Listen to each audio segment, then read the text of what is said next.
Hello and welcome. Whether you're joining us for the first time tonight or you've been here with me before, I'm so glad you're here. I'm Mr. Dantello, and we've got something special waiting for you in the dark. Tonight, we're venturing into territory that unsettles in a different way. The kind of stories that make you question what's real, what's solid, what you can trust about the world around you.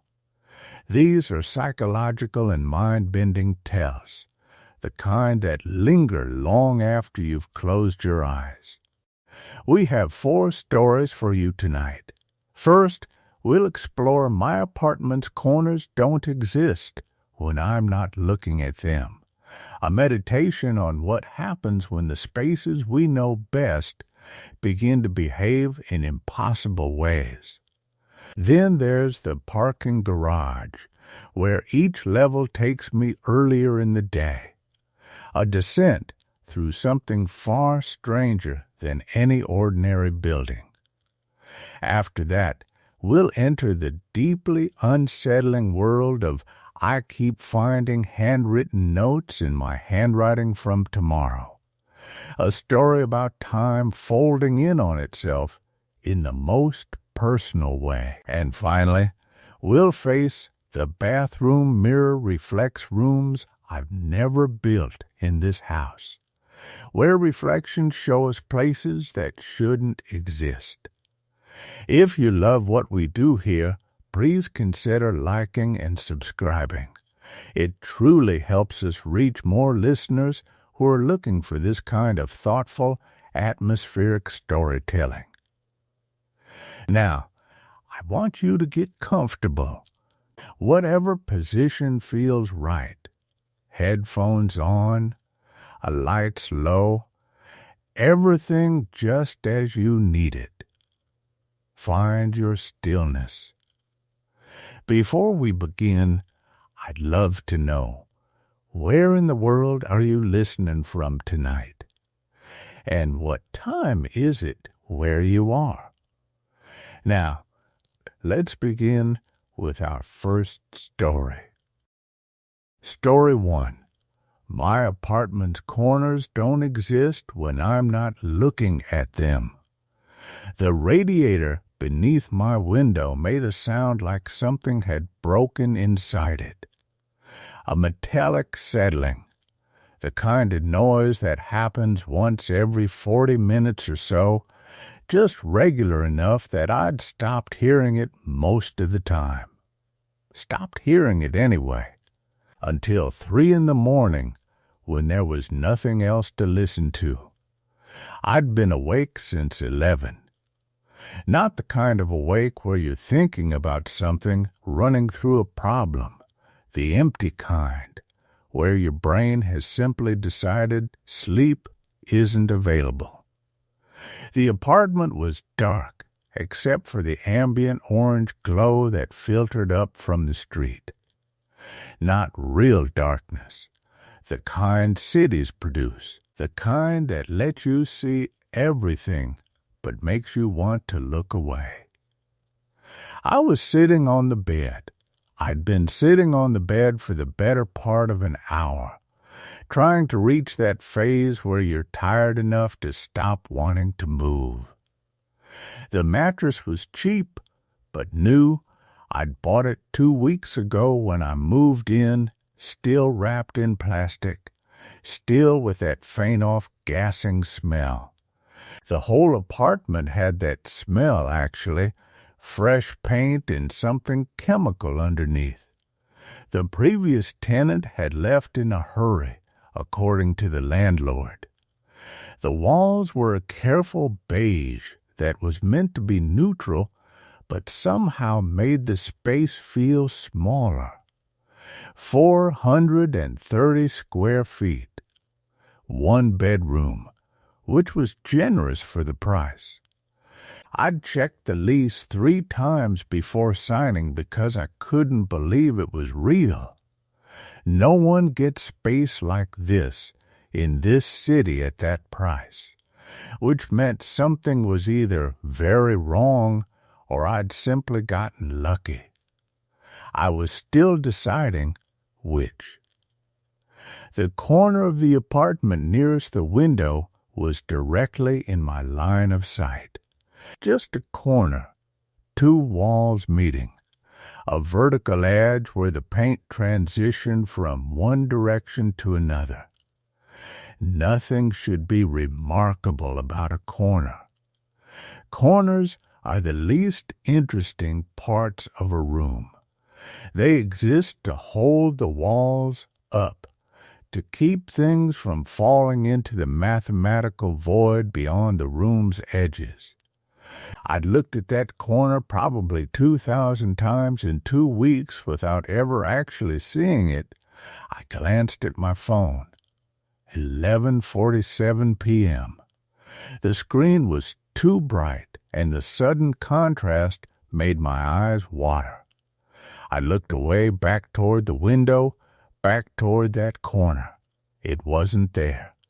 The thought came first as a kind of texture, not fear, not yet, but something closer to a register error, like when you turn to look at something and your eyes expect to find it in one place and it's somewhere else, or you reach for a light switch you've touched 100 times and your arm encounters empty air. The corner was absent in that same small, wrong way. But of course it was there. Corners don't vanish. I was tired. The apartment was dark. My perception was soft at the edges. I focused on the space more deliberately. The two walls, the thin line where they met, the vertical seam of shadow. There I was looking at it.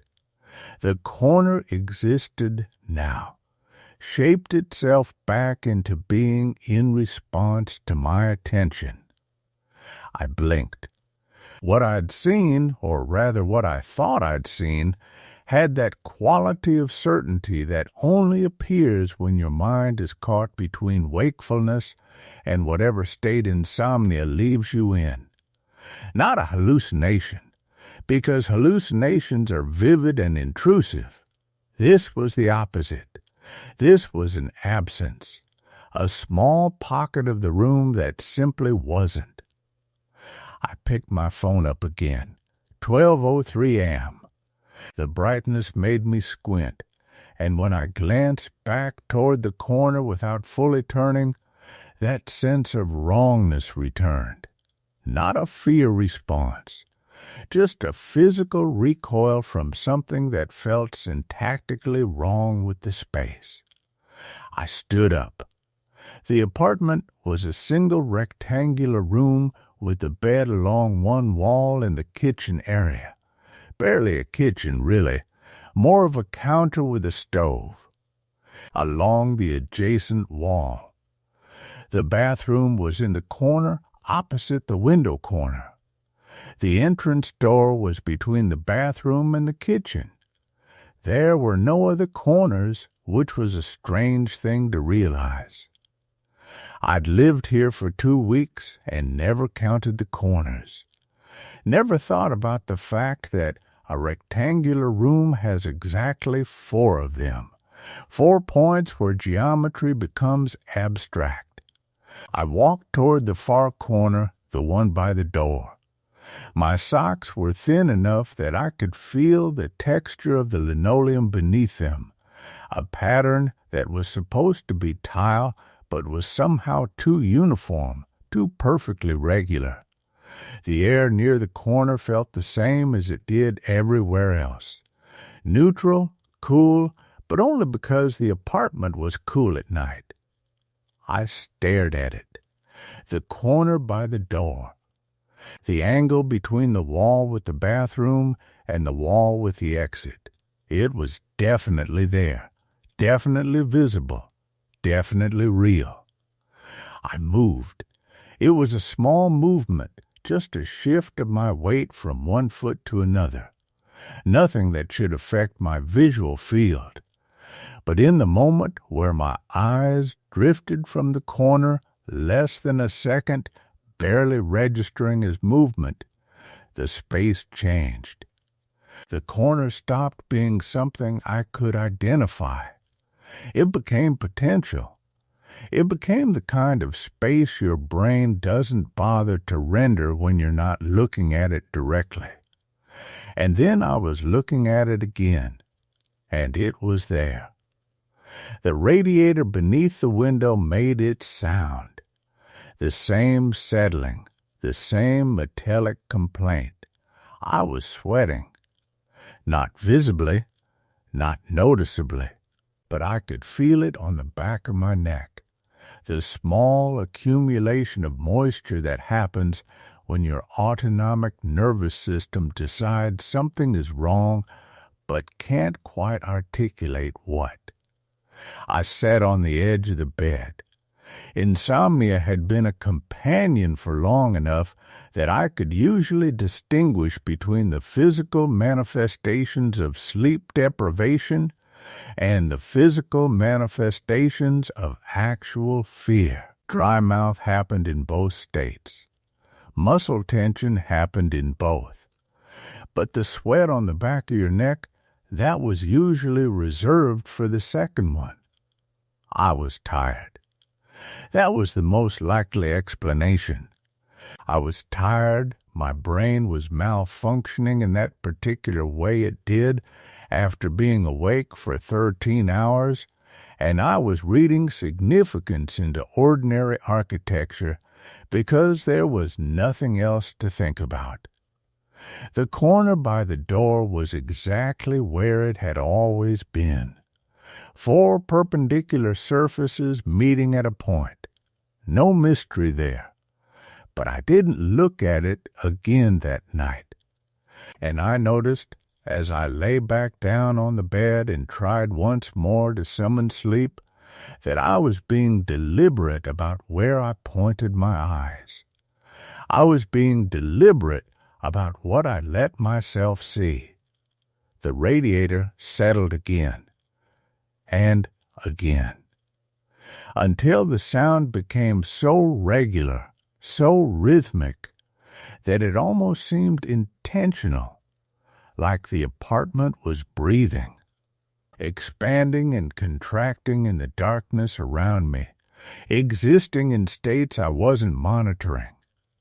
By the time the sky began to lighten, that particular shift from absolute darkness to the complicated gray of early morning, still hours before actual sunrise, I'd become very aware of the corners. All 4 of them.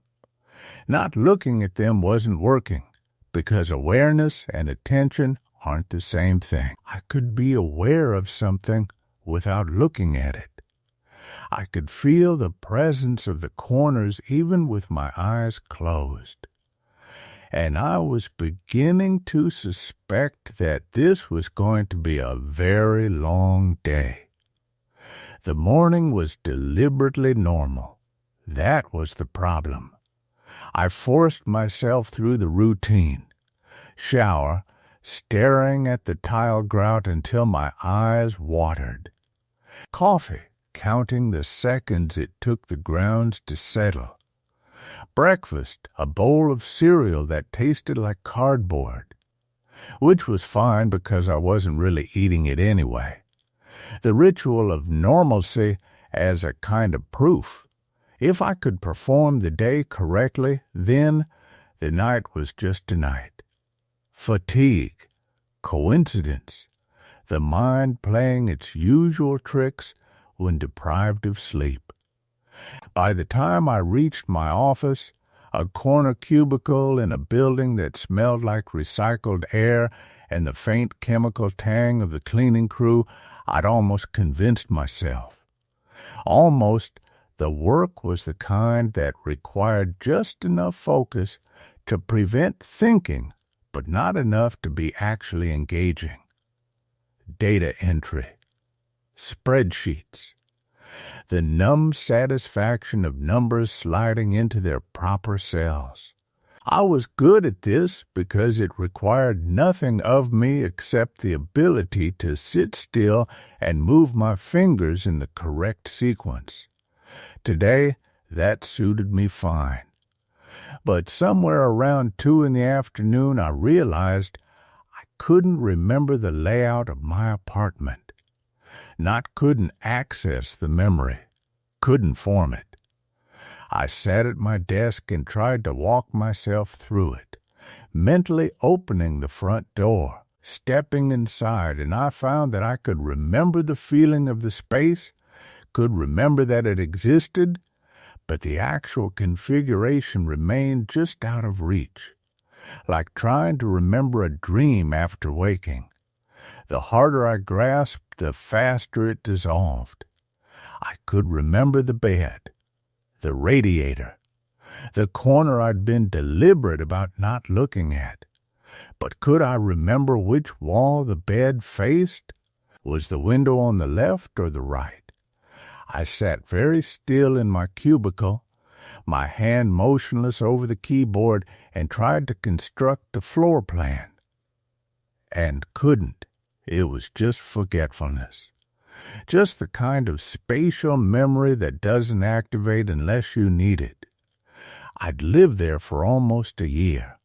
Surely my brain had filed away the basic geography.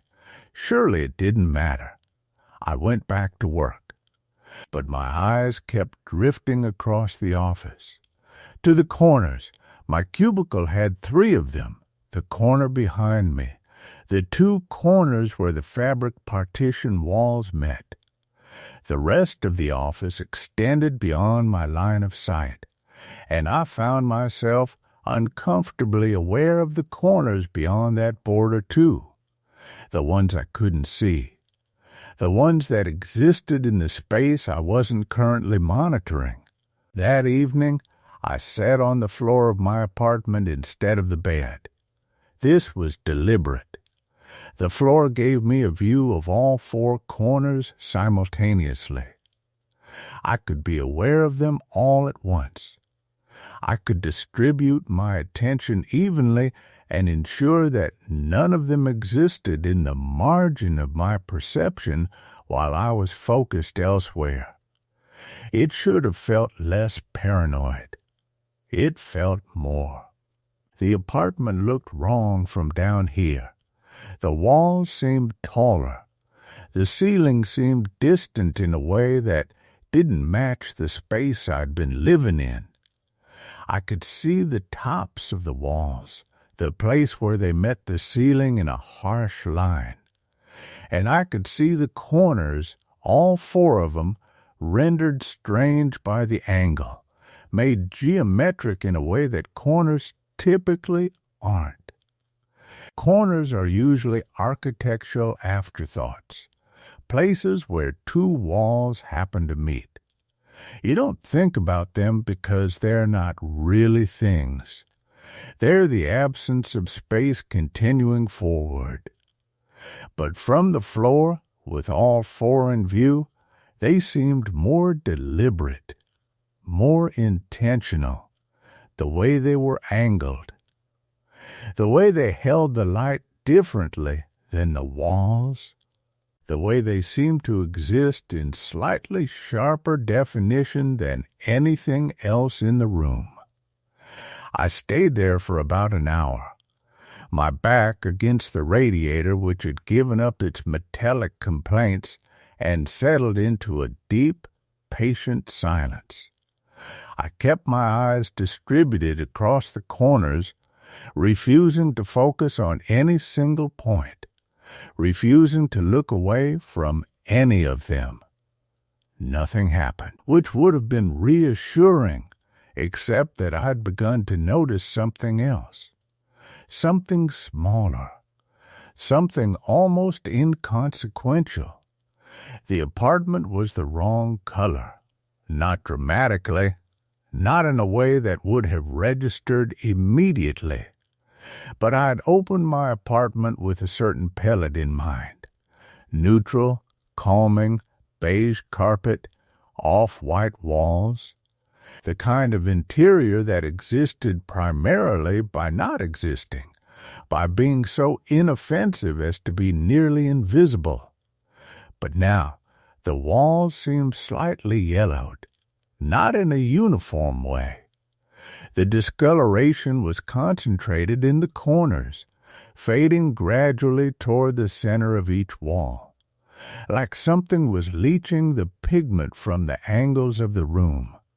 I looked at my hands, still their normal color. I looked down at the carpet, still the same shade I remembered, though remembered had become a complicated verb.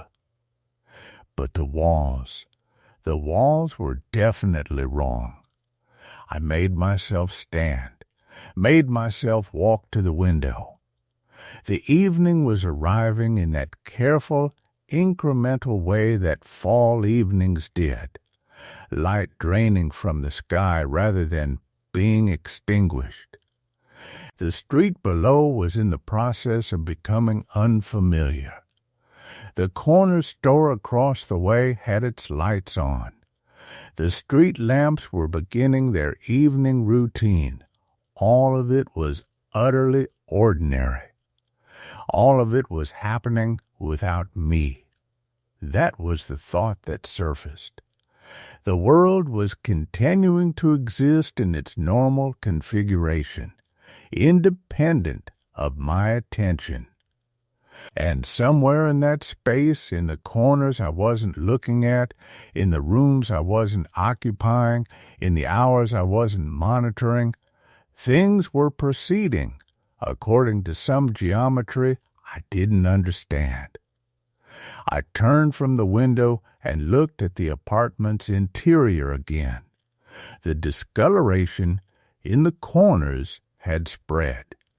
It was subtle enough that I could almost convince myself it had always been there, that I'd simply never seen it clearly in this light, that the angle from the window was revealing something that had existed all along. That explanation would have been easy to accept if I hadn't watched it happen, if I hadn't been watching the walls when the faint yellow deepened into beige, then into a color that had no name because I'd never seen it before. The color of something old, something that had been left undisturbed for a very long time. I went to the bed and lay down, not because I was tired, not because I thought I could sleep, but because I needed to establish that there were rules here, that I could make choices about my own behavior, even if I was beginning to doubt my ability to make choices about anything else. I lay in the dark for hours. The radiator didn't settle. It just held itself in a state of anticipatory quiet, as if waiting for me to look at the corners again, as if my attention was the only thing keeping it from speaking. At some point, 3 a.m, maybe 4, I became aware that I was breathing very carefully, shallow, deliberate.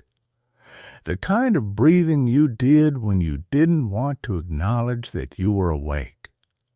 And I realized, with a clarity that felt less like understanding and more like recognition, that the apartment was no longer the same shape it had been when I moved in. Not dramatically. Not in any way that would have triggered an immediate alarm or prompted me to call someone. But the distance from my bed to the door, a distance I'd walked 1,000 times, a distance that should have been automatic and unthinking, that distance seemed fractionally longer, or the hallway leading to the door seemed fractionally shorter, or something in between was expanding. I closed my eyes and made myself breathe normally and tried not to think about the corners. about how they didn't exist when I wasn't looking at them, but that didn't mean they weren't there. It just meant I didn't have to see them. And somewhere in the architecture of the building, in the spaces between my observation, in the gaps where I wasn't paying attention, they were continuing to exist anyway. Waiting, I didn't leave the apartment that day, not deliberately, not in the way you make a conscious decision to isolate yourself.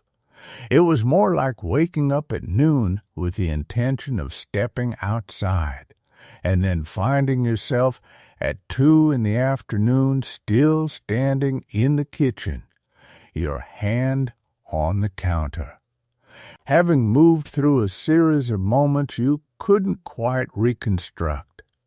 Had I made breakfast? There were no dishes in the sink.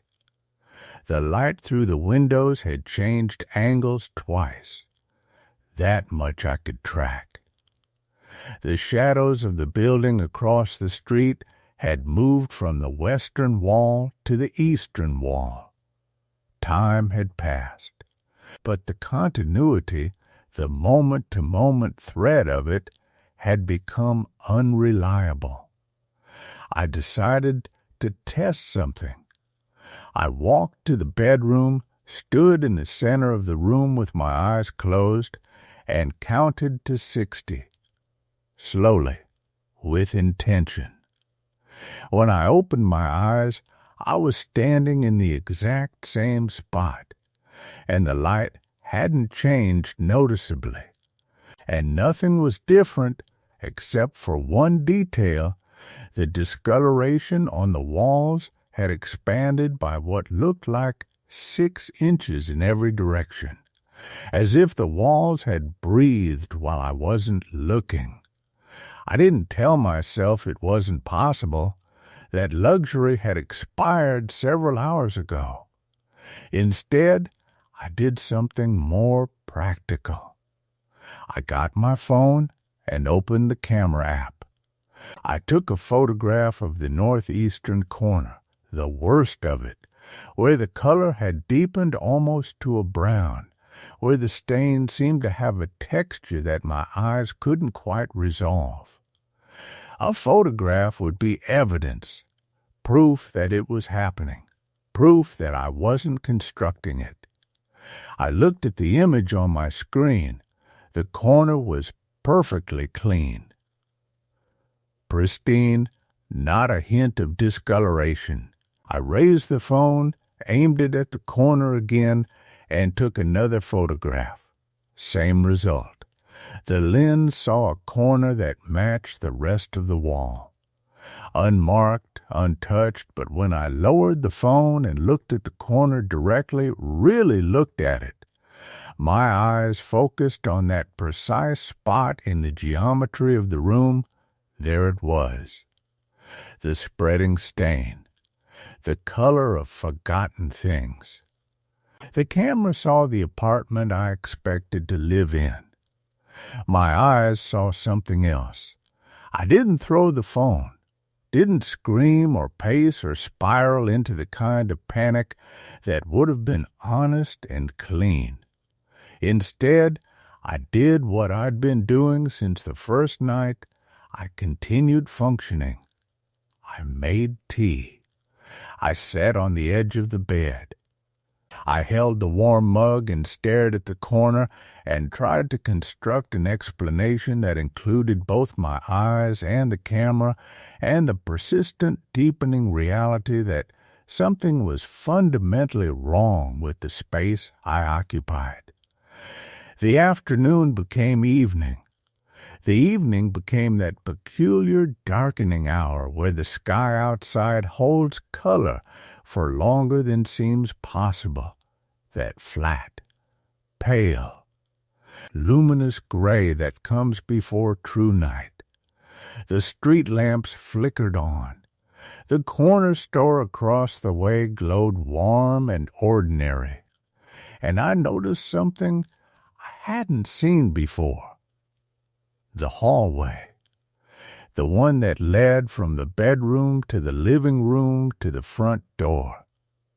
It had always been a straight line, not long, not short. The kind of hallway you don't think about because there's nothing interesting about it. But now, when I stood at the bedroom end and looked down its length, it seemed to undulate very slightly, as if the walls were breathing too. Not breathing, that was giving it intention. The walls weren't alive. Alive things wanted something. Alive things had purpose. This was something else. Something that was simply happening, like geological time, like the slow shift of continents so gradual that no human life would ever perceive it, except I was perceiving it. I became aware of the silence then, not the comfortable silence of an apartment at evening, not the white noise of distant traffic or the hum of appliances. This was a silence that had weight, a silence that seemed to press inward from the walls. The radiator had stopped making its sounds entirely. I got up and walked toward the hallway. I wanted to see if it was longer than I remembered.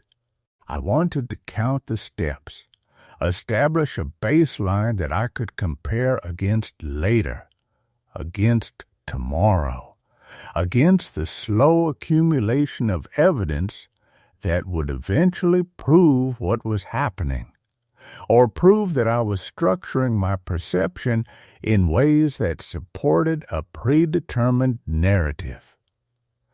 I stepped into the hallway. 1 step. 2 steps. 3. On the 4th step, I became aware that I couldn't see the living room yet. That should have been possible from this distance. The apartment was small enough that from the midpoint of the hallway, you should have been able to see into the open living area, see the window, see the street. I was looking at more hallway. The walls had extended, or compressed themselves differently, or space had reorganized itself around some principle I didn't understand. I turned around. The bedroom door was much farther away than it should have been. I didn't panic. I marked this instead. I filed it away. I turned back and continued walking forward because the only alternative was to believe that the hallway was impossible. And I was still operating under the assumption that things had explanations, even if those explanations were being withheld from me. 5 steps. 6 steps. My hand touched something. The wall was cold, cold enough that I pulled my hand back immediately. The apartment had never been cold before. The radiator had kept it warm even with its strange silences. But the wall was cold in a way that didn't feel like temperature. It felt like the absence of something, like reaching into a space where heat had been removed so completely that my body couldn't understand what it was touching. I looked down at my hand. There was a mark where my palm had been against the wall, a faint discoloration, the same color as the stains in the corners. The mark faded as I watched it, not disappearing, just becoming less distinct, less visible, like something being forgotten. I pulled my hand back and looked at it. The skin was unmarked, unburned, but I could still feel the cold. Could still feel something that had been transferred from the wall to my body, even though I couldn't see evidence of it. I walked forward. 7 steps. 8. The hallway continued in a way that violated my understanding of the apartment's dimensions. I should have reached the living room, should have found the end of this passage. But there was only more hallway, more walls, more of that color creeping in from the edges of my vision, or had it always been there? Had I simply never looked at the hallway corners before? Had they been waiting the entire time, spreading slowly in the spaces where my attention wasn't focused? I stopped walking. The temperature in the hallway had dropped further, or I'd acclimated to the cold enough that my body had stopped reporting it accurately. My breath wasn't visible, but I could feel the air moving differently when I exhaled. Resistance, density, something. I turned around again. The bedroom door was no longer visible. I could see the hallway stretching back the way I'd come, but it was longer now, too. The direction had folded somehow, not sharply, not obviously. But the geometry was no longer the simple arithmetic of an apartment's layout. It was becoming something that required a different kind of mathematics to map. I stood very still. I was aware of my own heartbeat, of the sound of my breathing, of the fact that these were the only sounds in the building now. No radiator, no distant traffic, no footsteps from neighboring units, nothing but the amplified evidence of my own body insisting on being alive in a space that was becoming increasingly skeptical of the concept. And then I heard something. It came from somewhere in the hallway, from ahead or behind, I couldn't determine which. A sound like fabric moving, or dust shifting, or the whisper of something that had been waiting in the walls finally being disturbed by my presence. It moved closer. Not moving, that would imply intention. More like drifting. Approaching the way fog approaches, without volition, without need. Simply because the space was allowing it. I couldn't see anything. The hallway was lit dimly by the light from the apartment's interior, but there was nothing visible in the corridor except the walls themselves, and the spreading color that had begun to creep from the corners more openly now, less concerned with hiding itself. The sound moved closer. I turned and walked back toward where I thought the bedroom was.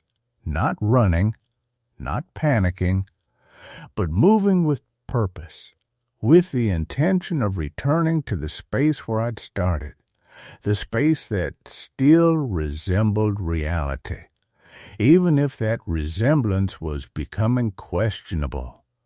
The hallway resisted. That's the only way I can describe it. The distance seemed to increase as I walked. The number of steps required to reach the bedroom multiplied. It was like walking on a treadmill that was gradually increasing its speed, or like the apartment itself was moving away from my approach at exactly the pace I was approaching it. The sound in the hallway was directly behind me now, close enough that I could feel it, not against my skin, but against my perception. A presence that had entered the space I occupied, something that had been condensing in those corners, in those spaces where my attention wasn't looking, and had finally achieved enough density to be something more than invisible. I stopped walking. There was no point continuing. The hallway would only extend further.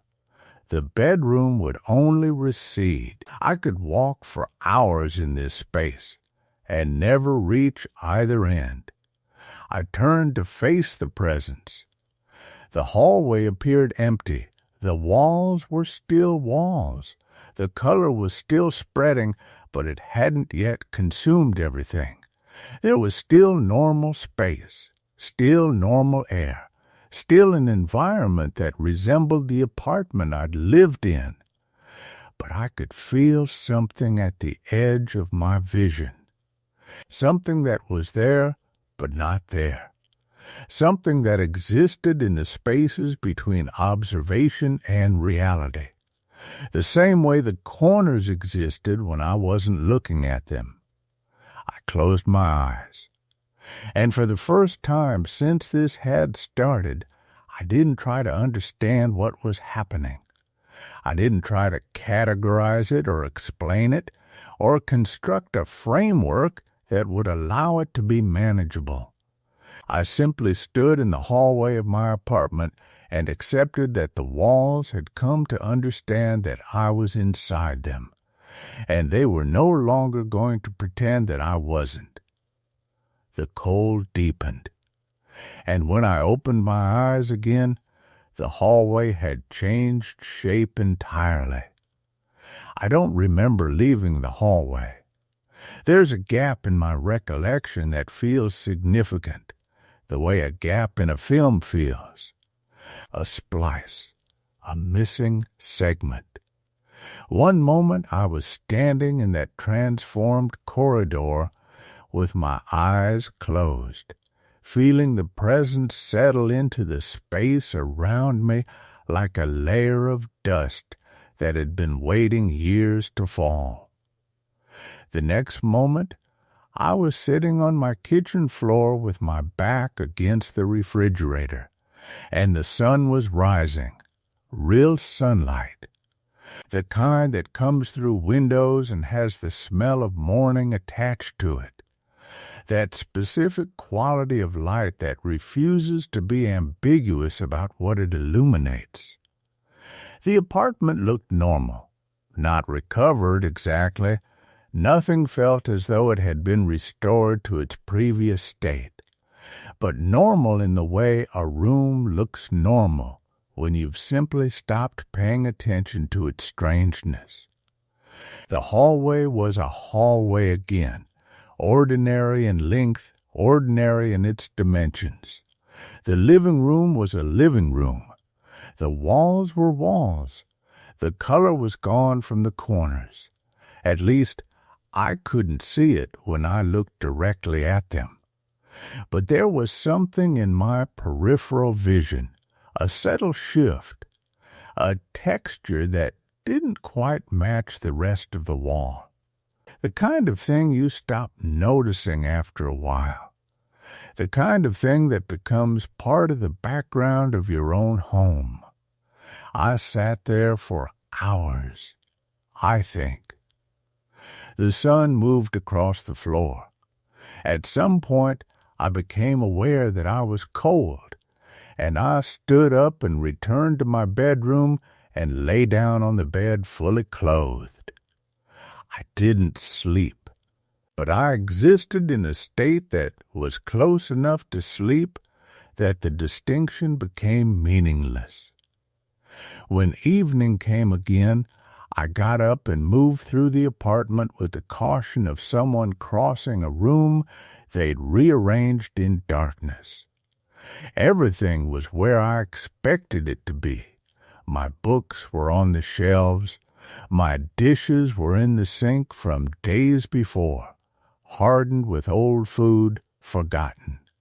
My bathroom mirror reflected my face accurately, and I did not recognize the expression I was wearing. I looked hollow, not in any visible sense. My face was still my face, the same structure, the same coloring, but there was something absent from my expression that had apparently been present before. Like I'd left a part of my awareness in that hallway and was now operating with whatever was left. I took a shower. The water was hot. I stood under it for a long time, watching the steam rise and obscure the bathroom tiles.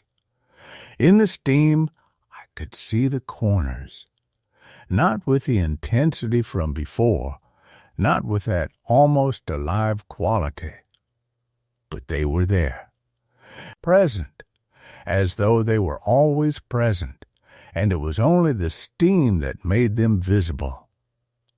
I turned the shower off and got out and did not look at the bathroom corners again that evening. The next day was different only in that it was further away from the event. I made coffee. I sat at my kitchen table and attempted to work. I have a job, I reminded myself. An employer who would expect me to send something resembling productivity.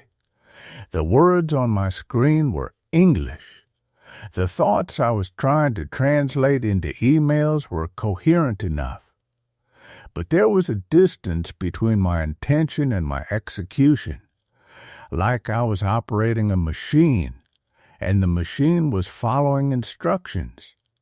But the person inside the machine had already left for somewhere else. Around 3 p.m, I realized I was hungry and hadn't eaten since before the hallway. I opened my refrigerator and stood looking at its contents. The food was recognizable as food. None of it was spoiled. But the act of selecting something to eat and then eating it felt like a ritual I no longer remembered the purpose of. I closed the refrigerator and didn't eat. By evening, my attention had worn thin enough that I didn't fight it anymore. I allowed myself to simply move through the apartment without trying to maintain vigilance.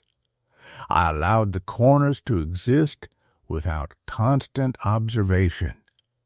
I allowed the hallway to be simply a hallway, a distance traveled between one room and another, without analyzing whether that distance had somehow become mathematically suspect. And for several days, nothing remarkable happened. The apartment remained mostly ordinary. The color remained mostly absent. I returned to work, sent emails, performed the functions of employment without any particular conviction. People spoke to me, and I responded with words that were appropriate to the context. It was easier than I expected. But something had shifted in my relationship to the space I occupied. It wasn't until the following week that I truly became aware of the change. I was in the hallway, the normal hallway, traversing its ordinary length, when I noticed that I wasn't looking at the corners anymore. I was avoiding them, not consciously, not deliberately. But my eyes moved around them now, the way eyes naturally move around things that make them uncomfortable, the way you don't look directly at a person crying on public transportation, the way you look anywhere else in a room where someone is undressing. The corners had become something private, and more unsettling, I realized I could sometimes feel them watching the way I watched them. There was a reciprocity to it now, an understanding. As though the apartment and I had arrived at a kind of truce, I would not insist that they explain what they were, and they would not insist on making their presence actively intrusive. We could coexist in this space. We could share the walls and the light and the ordinary facts of domestic living. It was almost peaceful, except for #additional atmospheric middle section. The apartment had always felt cramped in a way that didn't match its floor plan. When I'd first signed the lease, the real estate agent had pointed to the layout. A rectangle she'd said, with the bedroom offset to the left and the kitchen carved into the rear. Simple, efficient, but living here had taught me something different. The space seemed to compress and expand depending on which room I inhabited. Standing in the living room looking toward the kitchen, the distance felt reasonable. But when I walked that same path, counting my steps, the hallway stretched longer than my eyes suggested it should be. I'd stopped mentioning it to people. The corners had always been ordinary before. Now they'd become the places where I found myself hesitating. The corner where the living room wall met the wall that separated my apartment from whatever occupied the neighboring unit was where dust accumulated fastest. I could watch it settle there, actual dust motes visible in the afternoon light, moving with no air current I could detect. The corner itself felt cooler, not drastically, just enough to notice if I reached my hand out and let it linger. A difference of maybe 5 degrees, maybe less. My mind could be filling in the sensation. That was possible. I didn't go into the corners much anymore. The bedroom corner, the one diagonal from my bed, was where I'd started the habit of checking first thing in the morning. I would open my eyes while still lying down, my head on the pillow, and let my gaze travel to that corner before I moved. It was never truly dark in the apartment. The city had ambient light, the kind that never fully extinguished. A sodium orange glow filtered through the sheer curtains, enough to distinguish shapes, enough to see the corner was empty. Empty in the way a corner should be empty, vacant, shallow, just the meeting point of two planes. But I'd noticed something odd about the texture there. The walls met at an angle that looked, when I studied it long enough, slightly wrong. Not grotesquely wrong, the kind of wrong that sits underneath perception, the kind your mind notices before your conscious thought catches up. Like watching someone's face and knowing something isn't quite right about the symmetry before you can identify what. The walls were painted a neutral beige, a color meant to be calming. The previous tenant had left them this way, and changing them seemed like effort I didn't have the energy for. Paint was expensive. Hiring someone was complicated. Doing it myself meant buying equipment, clearing the room, creating the kind of presence and decision-making that felt heavier than I could manage. So the beige remained. Institutional beige. Hospital beige. The kind of color that's designed to be forgotten as soon as you look at it, yet somehow it was all I could see. The beige made the corners seem deeper, I thought. Or perhaps it was the opposite. The beige made everything flattened and simplified, and the corners stood out as regions of more genuine shadow. Actual three-dimensionality. The only parts of the apartment that seemed to exist in full.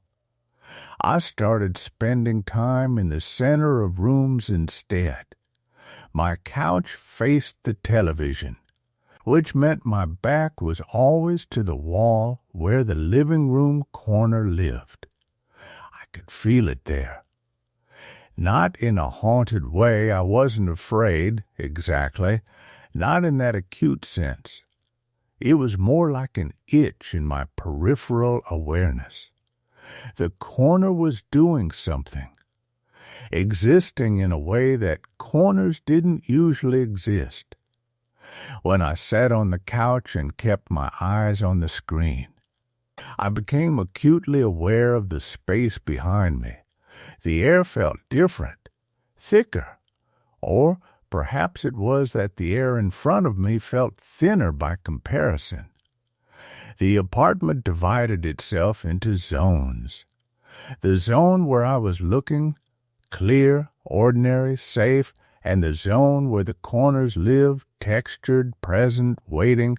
I began moving the couch slightly away from the wall, just an inch or two at first, enough that I didn't feel so directly tethered to what was happening behind me. When that didn't settle the discomfort, I rotated it another few degrees, then another.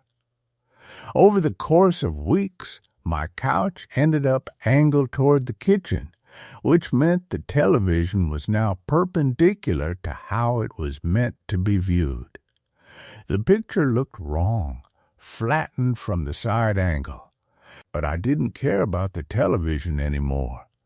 I cared about being able to see more of the apartment at once. From my new seating position, I could see into the corner of the living room. I could keep it in my peripheral vision while the rest of my attention was elsewhere. It was better that way, less of a shock if something happened. Nothing ever happened. That was the thing that occupied most of my thoughts during daylight hours. The corners didn't do anything. They were just corners. They existed. They persisted. They were there when I looked, and apparently they were there when I didn't look. But nothing changed. Nothing moved. Nothing emerged from them or withdrew into them. They were simply present in a way that felt both natural and profoundly unnatural. At night, the orange city light changed its angle. The shadows in the apartment shifted. The walls seemed to retreat further into themselves. I'd lie in bed and watch the corner opposite me, and the angle of it would seem to breathe. Not visibly, there was no movement, but the sense of respiration was there. The corner would seem to expand slightly, then contract, expand again, like a lung. Like the apartment itself was a living thing, and the corners were its method of intake and exhaust. I'd learned to sleep facing the wall instead of the corner. It helped. Marginally, the kitchen corner was where I spent the least amount of time. I would go in to eat, to drink water, to complete the basic maintenance of existing. But I would position myself so that corner was either directly in front of me or directly behind me. The middle ground, the position where it would be in my peripheral vision while I moved, created a sensation of vertigo, of the apartment tilting, of angles becoming unreliable. The kitchen was the smallest room. It made sense that the corner would feel more acute there, more defined. The walls met at 90 degrees, as walls were supposed to do. I understood geometry. I understood that corners were simply where two surfaces met at a fixed angle. But the corner in my kitchen seemed to have a depth to it that the concept of geometry didn't quite encompass. It was as though the corner was the space between the walls rather than their meeting point, a gap, a throat, a place where the apartment's interior structure continued beyond what the walls suggested. I started eating standing up, back to the counter, not looking at the corner, Not facing it either, because that was worse. The hallway between the bedroom and the living room was where I noticed it worst. The hallway was narrow, 6 feet at most from one wall to the other. When I walked down it, I could almost touch both walls if I extended my arms. But when I actually tried to touch them while walking, the distance felt greater. My hands wouldn't reach. The walls would recede slightly, maintaining a gap just beyond my fingertips. It might have been a trick of perspective. The hallway was long relative to its width, and as you moved through it, the angle to the walls changed. This was just simple geometry. This was nothing. But the hallway was where the corners pooled. The living room corner bled into it from one side. The bedroom corner influenced it from the other. And where the hallway opened into the kitchen, there was a secondary corner that I rarely looked at directly. 4 corners creating a zone that felt less solid than the spaces beyond it. I began taking different routes between rooms. From the bedroom, I could exit into the kitchen directly if I was willing to go around the apartment's perimeter. Skirting the living room, it took longer.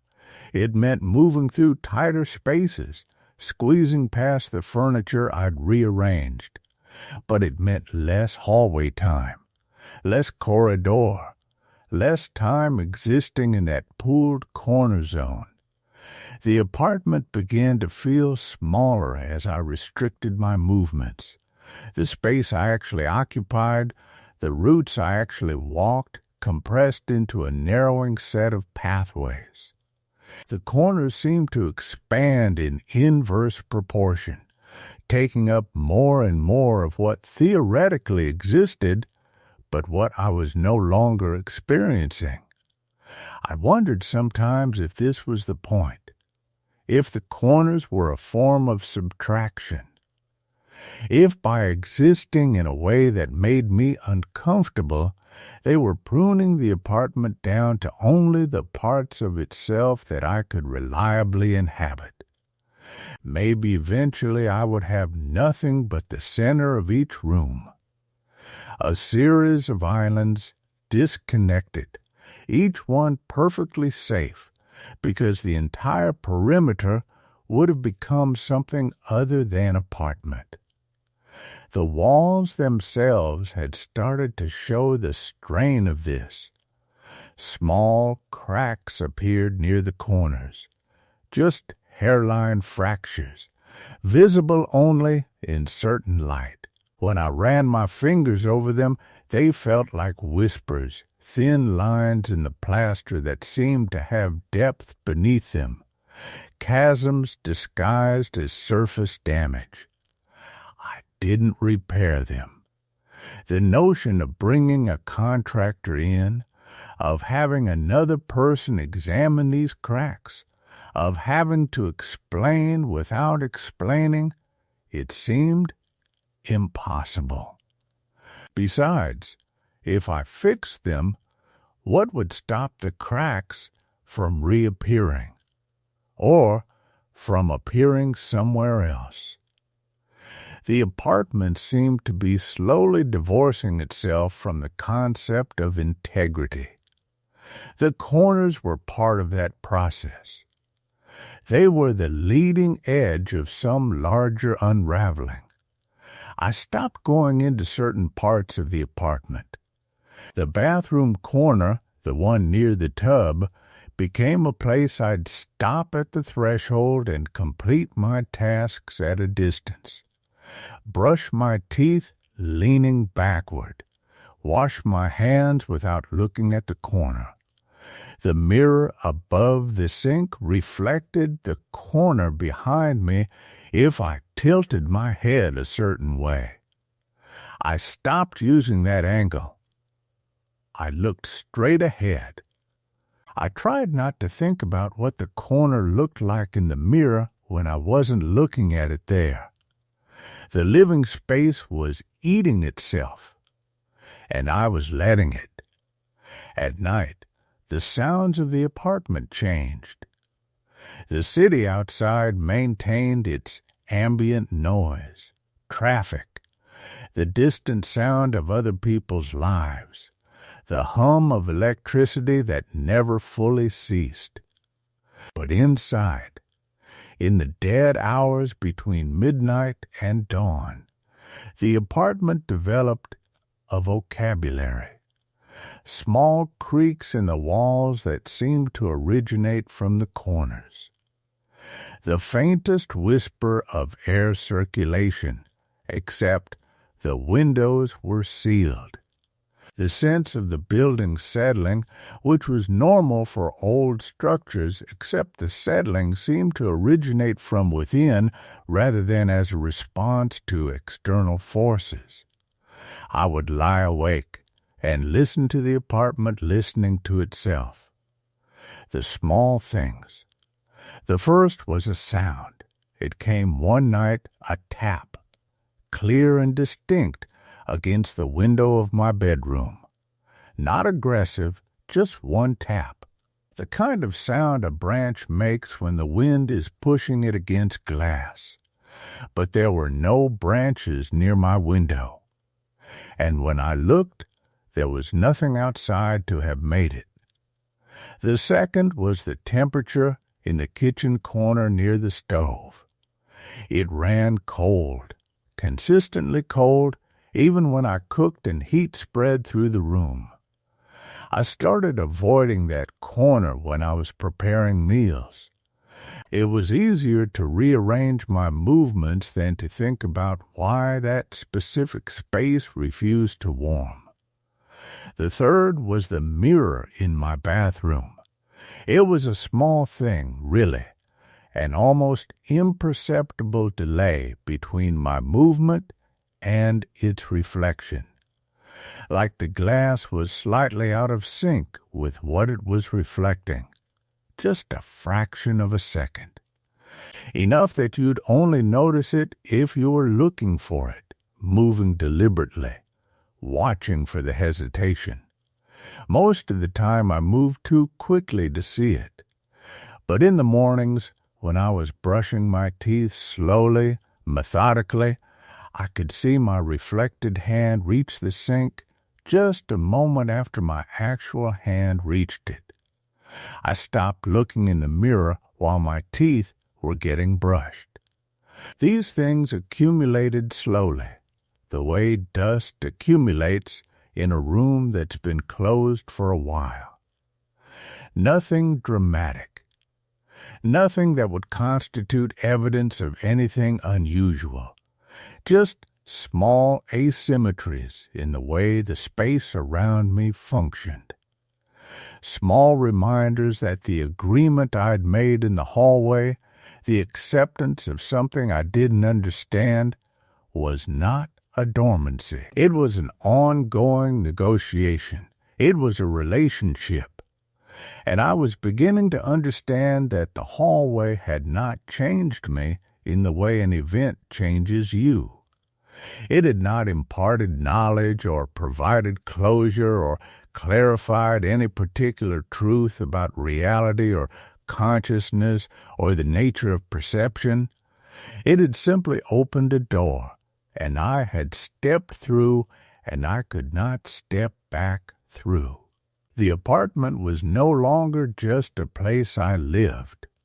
It had become a space I inhabited with something else. Something that had always been here. In the corners I wasn't looking at. In the moments between my thoughts. In the distance between my intention and my action. And now that I was aware of it, I couldn't become unaware. I would wake sometimes in the early morning hours and listen to the silence of my apartment.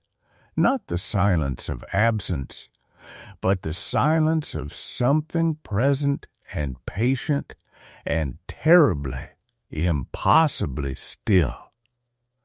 And I would lie in bed in the darkness and accept that I had become someone who lived with this, that this was my home now, in a way that had nothing to do with the lease or the furniture or the address on my mail. The corners don't exist when I'm not looking at them, but they also exist when I am looking at them, and they always have, and I think they've always known that I would eventually stop looking away. Story 2. The parking garage where each level takes me earlier in the day. The fluorescent light directly above my car makes a sound like something small dying slowly. It's been dying for weeks, I think, that irregular pulse, almost arrhythmic, the kind of thing you only notice when you're alone enough to hear it properly. I stand beside my Civic on level 3, keys in hand, staring up at the fixture. The light dims, steadies, dims again. My breath comes out in a small cloud. It's cold down here. Colder than a parking garage should be in September, even this late at night. 9 o'clock. The office building above me is empty now, except for the night custodian probably. I'd watched the lobby clear out around 8:30. The cluster of people by the elevator, the last stragglers pushing through the revolving doors, that particular exhausted shuffle everyone does when the week hasn't ended quickly enough. I'd stayed late to finish the Meridian proposal, the one that's been collecting notes in my inbox like sediment. My eyes still feel papery and small. The garage is exactly as impersonal as it always is.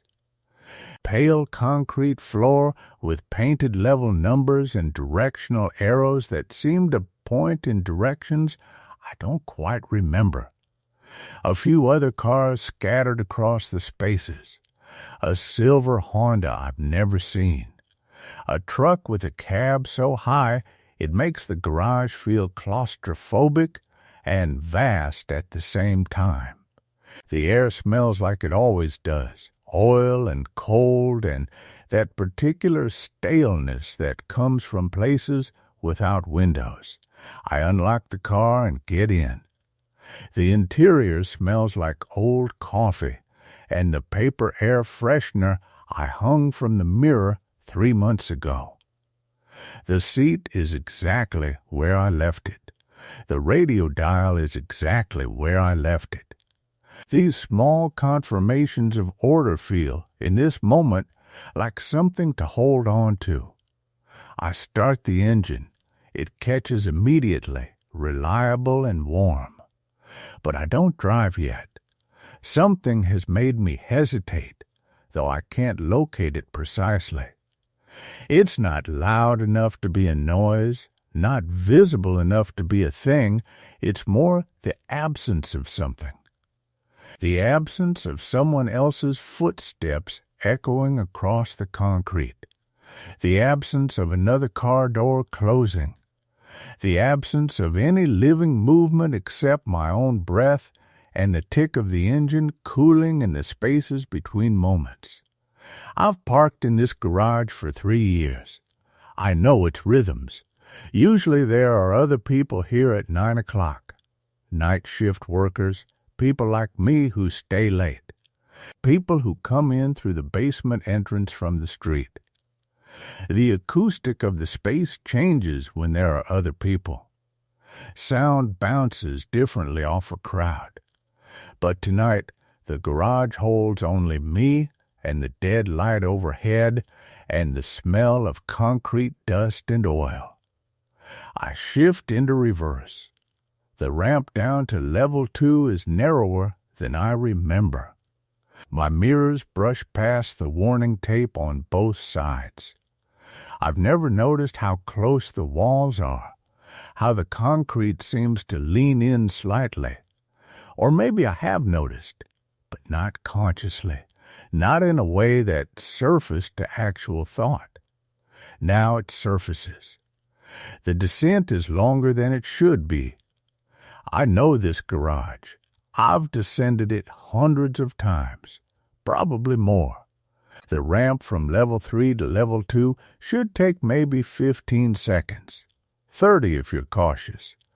But my car seems to be rolling down it for longer, and when I finally see the open mouth of level 2 ahead of me, it arrives with the quality of something unexpected, as though I've traveled farther than the geography should allow.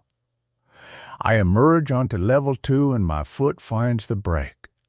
The light is wrong. It's not the fluorescent white-gray of level 3. It's golden, the kind of light that comes through windows, not from overhead fixtures. I sit very still, letting my eyes adjust, trying to understand what I'm seeing. The walls are the same concrete. The parking spaces are marked in the same paint. The air smells the same. But the light is coming from somewhere diffused and warm, and it's making the whole level glow like something caught in amber, like something preserved.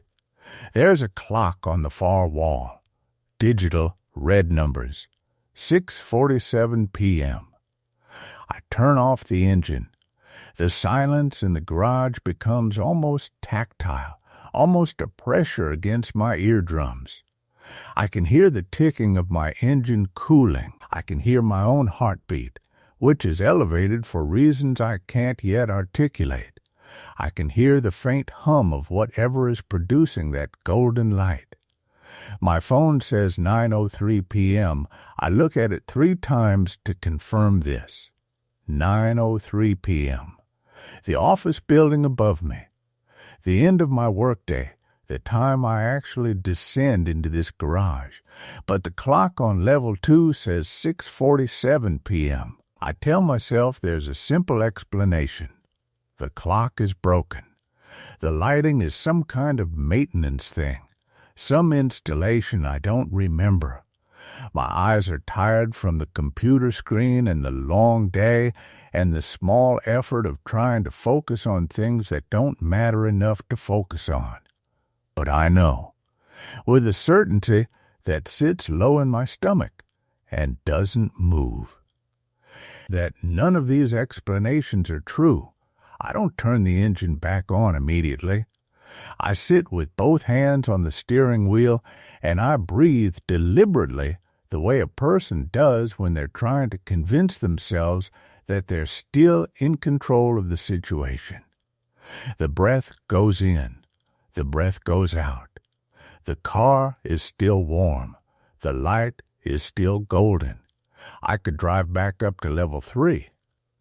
I could leave the garage and go back into the office building, where the fluorescent lights have probably been dimmed by the night custodian, and I could sit in my desk chair and wait for some version of this night to make sense. Instead, I put the car in drive and moved toward the ramp leading down to level 1. The light gets warmer as I descend. The ramp curves down in that slow, hypnotic spiral that all parking garages have, the kind that makes you slightly dizzy if you think about it too much, the way the architecture folds back on itself. I'm thinking about it now. I'm trying not to. The golden light follows me down. As I round the turn toward level 1, I notice the parking spaces are fuller here. Not packed, it's evening after all, but there are cars I don't remember seeing on the upper levels. A sedan in space 47. A truck with a dented bed. An older Volvo with a bumper sticker so faded I can't read what it says. They're all parked neatly, engines off. The cars themselves as silent and waiting as mine feels now. I pull into an empty space near the center of the level and turn off the engine again. The clock here is different, analog, white face with black numbers. The second hand sweeps around in its mechanical circuit. It reads 4:22 p.m. My phone still says 9:03 p.m., but my hands are shaking now and I have to look at it twice to be certain I'm reading it correctly. 9:03. Still 9:03. The light here is different too. It's still warm, still amber, but it has a quality I can't quite name. It's almost humid, the way air feels in late afternoon when the sun is starting its long descent but hasn't actually touched the horizon yet. That moment in the day that feels suspended. Liminal. The hour when you're supposed to be wrapping up tasks, but nothing really feels finished. There's a smell I didn't notice on the other levels. It's faint, almost nothing. But it's there. Paper. Old paper like a library or an archived office. Mixed with something metallic. Like a parking garage should smell actually oil and concrete and faint exhaust. But the paper smell doesn't belong here, and my brain won't let it go. I get out of the car. My footsteps echo. That's normal. Parking garages are echo chambers by design. The concrete amplifies everything. But these footsteps sound like someone else's. They sound like they're happening a step behind me, like there's a slight delay between my legs moving and the sound reaching my ears. I stop walking. The footsteps stop exactly when I do. No trailing echo, just cessation. The Volvo I saw from the ramp is parked 3 spaces over. Up close, the bumper sticker is still illegible, the letters faded to ghost impressions on the plastic. I lean down to read it anyway, squinting. My reflection distorts in the car's window, my face stretched and wrong for just a moment before I straighten up. I notice the Volvo's windshield is slightly fogged. From the inside, like someone's breath has been fogging the glass from a seated position, and it hasn't quite dried yet.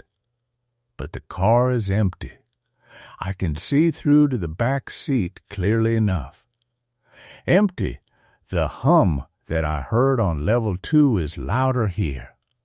I trace it with my ears, trying to locate the source, but it seems to come from everywhere and nowhere. From the structure itself, perhaps. From the ventilation system or the electrical grid that keeps this place lit and functional. It's a low frequency, the kind of sound that you feel more than hear, that resonates in your bones if you stand still long enough to pay attention to it. I don't want to stand still. A door opens somewhere on this level. It's far away. The sound carries in a way that makes distance impossible to judge. But it's definitely a door, a heavy one. It opens slowly with the kind of deliberate movement that suggests someone on the other side is being careful. Thoughtful, the hinges creak. Then it closes again, just as slowly. I'm standing between my car and the Volvo, and I turn to look at where the sound came from. There's a utility door at the far end of the garage, the kind that probably leads to the building's mechanical systems. It's painted the same color as the concrete, a trick of design that's meant to make it blend in. It's working, mostly. I hadn't noticed it until now. The door is closed. No one is visible. But the sound of it closing still seems to be settling in the air. Still seems to be rippling outward in waves that I can almost see if I unfocus my eyes slightly. I walk back to my car and get inside. Lock the doors. The sound of the locks engaging is sharp and clear, a decisive click that I appreciate more than I should. My phone says 9:03 p.m. The clock on the wall says 4:22 p.m. On level 2, it had said 6:47 p.m. The time is going backwards, I think. The thought arrives fully formed, without preamble, like it's been waiting in a corner of my mind for me to finally acknowledge it. But that's not possible. Time doesn't go backwards. You can't step into a parking garage and watch the day reverse itself. You can't descend through levels of a structure, an ordinary mundane structure, and move through time in the wrong direction. And yet, I grip the steering wheel again. Hands, breath, control. There's a car I don't remember parking on this level. A Jeep, dark green, in a space closer to the ramp than mine. I try to recall if I saw it when I first descended. I can't remember. My memory of the last few minutes is already becoming uncertain, the details sliding away like water through my fingers. I put the car in drive. I don't go back up toward level 2. Instead, I drive toward the far end of level 1, toward the back wall of the garage where the structure seems to end. I'm looking for another ramp, another descent. The light gets warmer as I drive. There it is, painted on the concrete at the far end of the level, just barely visible in the amber glow, an arrow pointing downward. And beneath it, in faded white letters, a word I almost don't believe I'm reading correctly. Sublevel. I've worked in the office building above this garage for 3 years. I've parked here almost every day. I've never seen a sublevel. But the ramp is there, spiraling down into a darkness that seems to swallow the golden light before it can illuminate anything real. The darkness below is absolute in a way that doesn't seem natural, that doesn't seem consistent with the maintenance and upkeep that keeps this structure intact. My phone says 9:03 p.m. I'm still not moving. The hum from the structure gets slightly louder. Or maybe I've just stopped trying to ignore it. Either way, it's become the only sound in the car besides my breathing. And I realize with a distant kind of horror that I've been holding my breath for I don't know how long. I exhale slowly. In the distance, and I have no sense of how far, I hear footsteps. Not my footsteps. Someone else's. Slow, deliberate, descending the ramp from level 1 into the sublevel. My hands are cold now. The car is still warm, but my hands are absolutely freezing, and I can't figure out why. I turn on the headlights. The ramp ahead of me becomes visible, spiraling down into something that my eyes refuse to fully process. The light from my headlights doesn't seem to travel very far before it gets absorbed. It's like shining a flashlight into deep water. I put the car in drive. I move toward the ramp. I'm aware, with a clarity that feels almost abstract, that I'm making a choice. I'm aware that I could turn around. I'm aware that I could leave this place, go back up to the office, call someone, do something other than descend into a parking garage that's getting progressively darker and progressively earlier in the day. But I've never been able to turn back from a door once it's opened, even when I know I should. The car begins to move down the ramp, and the light, that warm, amber, preserved light that's been following me since level 2, finally starts to fade. The descent is longer than it should be. I've spiraled down before. Parking garages have their geometry, their mathematical curves. But this ramp doesn't follow the same logic. It's as though the architect designed it to keep falling, not to reach a bottom. The headlights illuminate nothing but the concrete surface directly ahead, and even that seems to stretch impossibly forward, a ribbon of gray and shadow that my mind keeps insisting has already become familiar and yet remains completely foreign. My speedometer reads 15 miles per hour, a cautious speed, appropriate for a descent into the unknown. But the ramp keeps unwinding, and the sound of the engine, that low, steady mechanical breathing, becomes the only proof that time is still moving forward at all.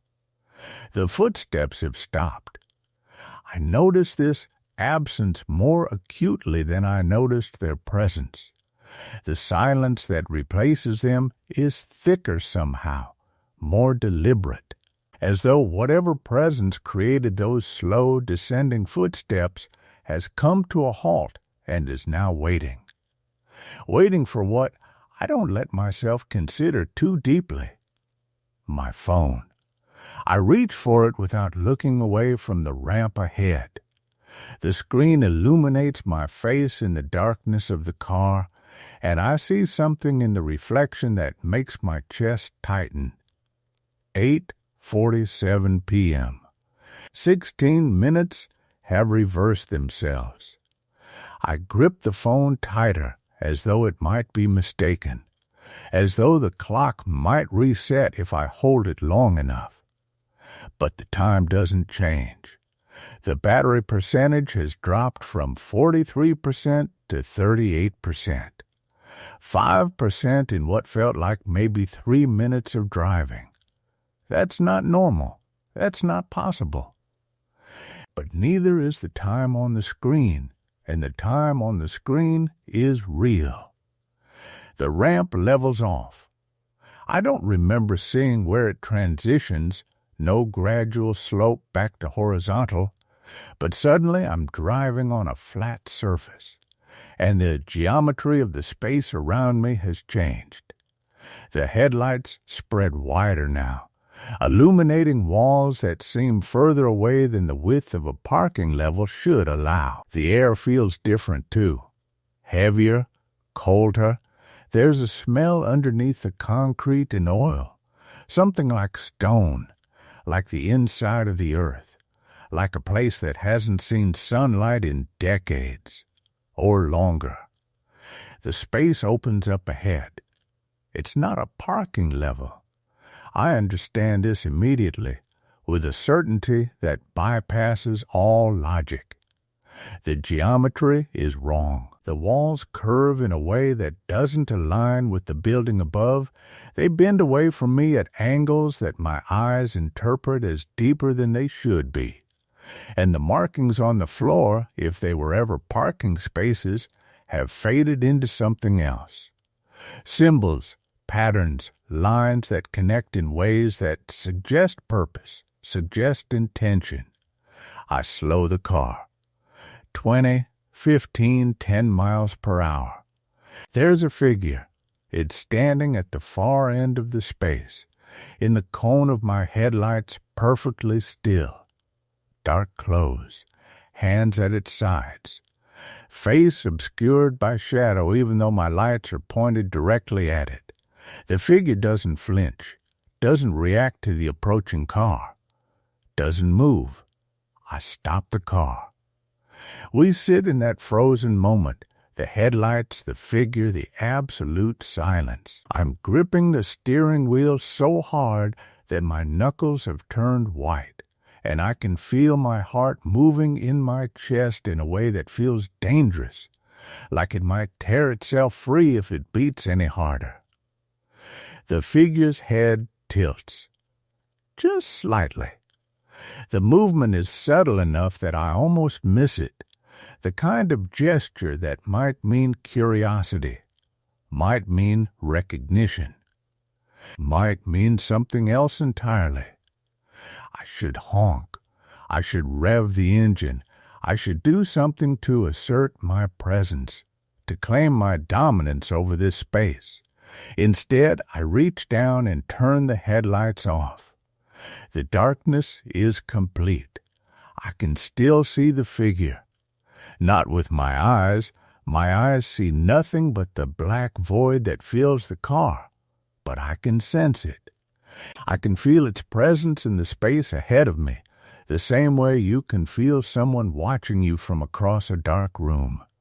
It's watching me. It's waiting. My phone illuminates again. I haven't touched it. It simply turns on, the screen glowing with an urgent white light that burns my vision after so much darkness. The time reads 8:23 p.m. The battery is at 31%. I'm not moving. The car is not moving. But time is moving backward. And I don't understand why my presence here is accelerating the reversal. The sound reaches me next. Not footsteps this time, but something like breathing. Slow, deliberate, layered, as though multiple things are breathing in the same rhythm, in the same space. It's coming from everywhere and nowhere. From the walls and the floor and the figure that I still can't see but can feel with perfect, unbearable clarity. I turn the headlights back on. The figure has moved. It's closer now. Not running, not approaching in any way that I witnessed or understood. It has simply changed its distance from me. It's 40 feet away instead of 100. Its face is still obscured, still lost in shadow, but now I can see what it's wearing. Clothes that don't look modern, clothes that look weathered in a way that suggests decades, suggests a different era altogether. Behind it, I see other figures. At first, I think there are only two more. Then I understand that there are more than that.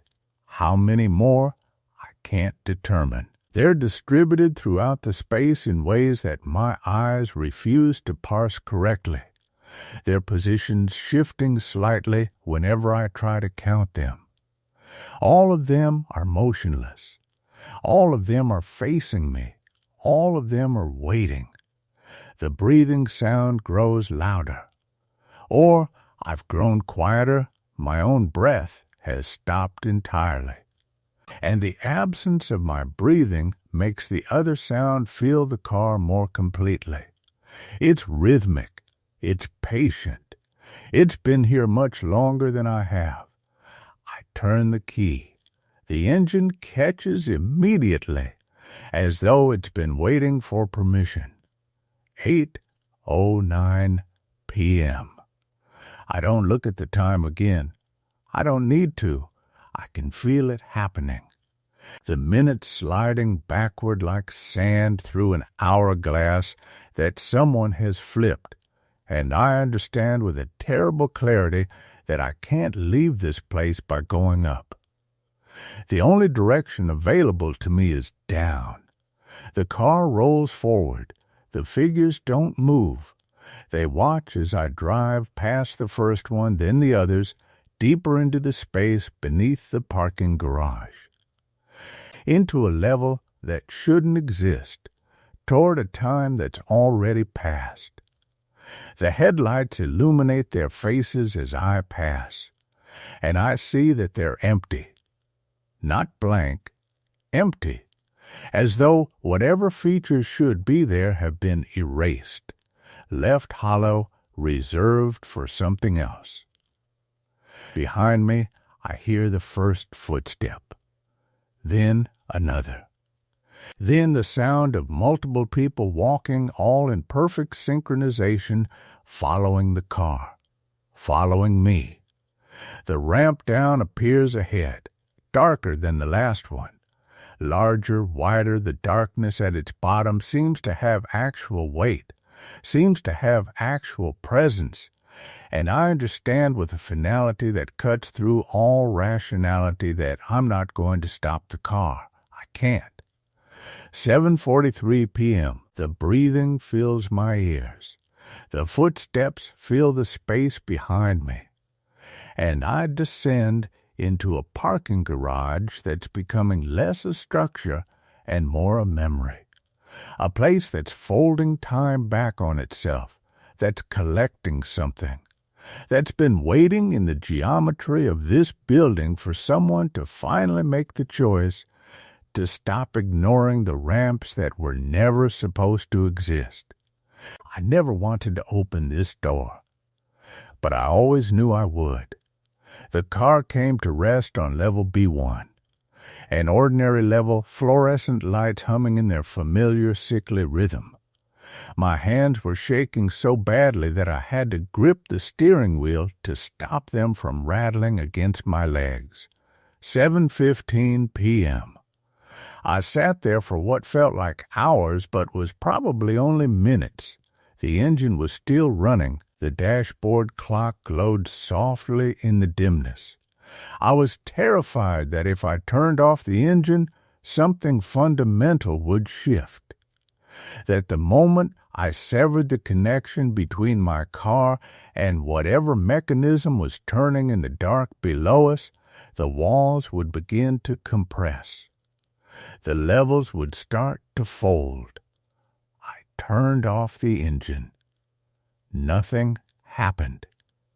The fluorescent lights continued their humming. The concrete smelled like concrete.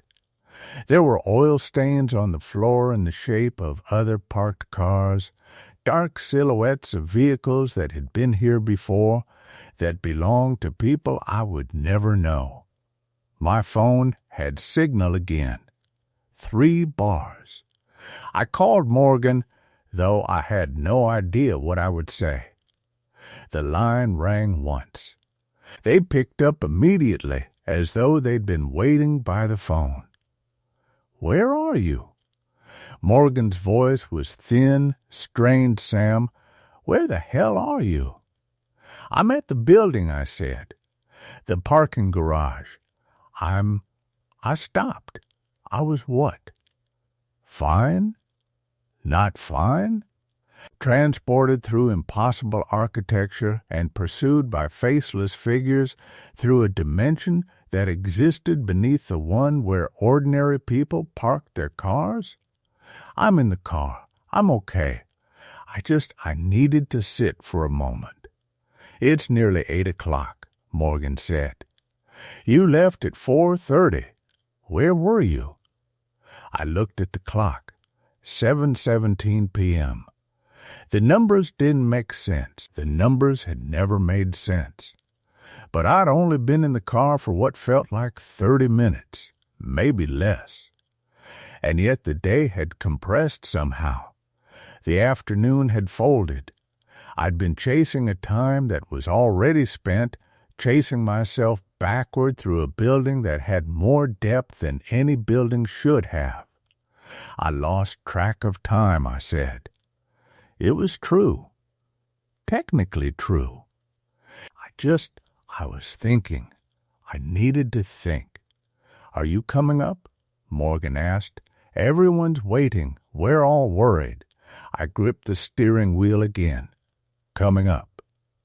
Going up through the levels, reversing the journey, returning to the building proper, to the world where time moved in only one direction, and strangers weren't distributed through space like perverse geometry waiting to be calculated.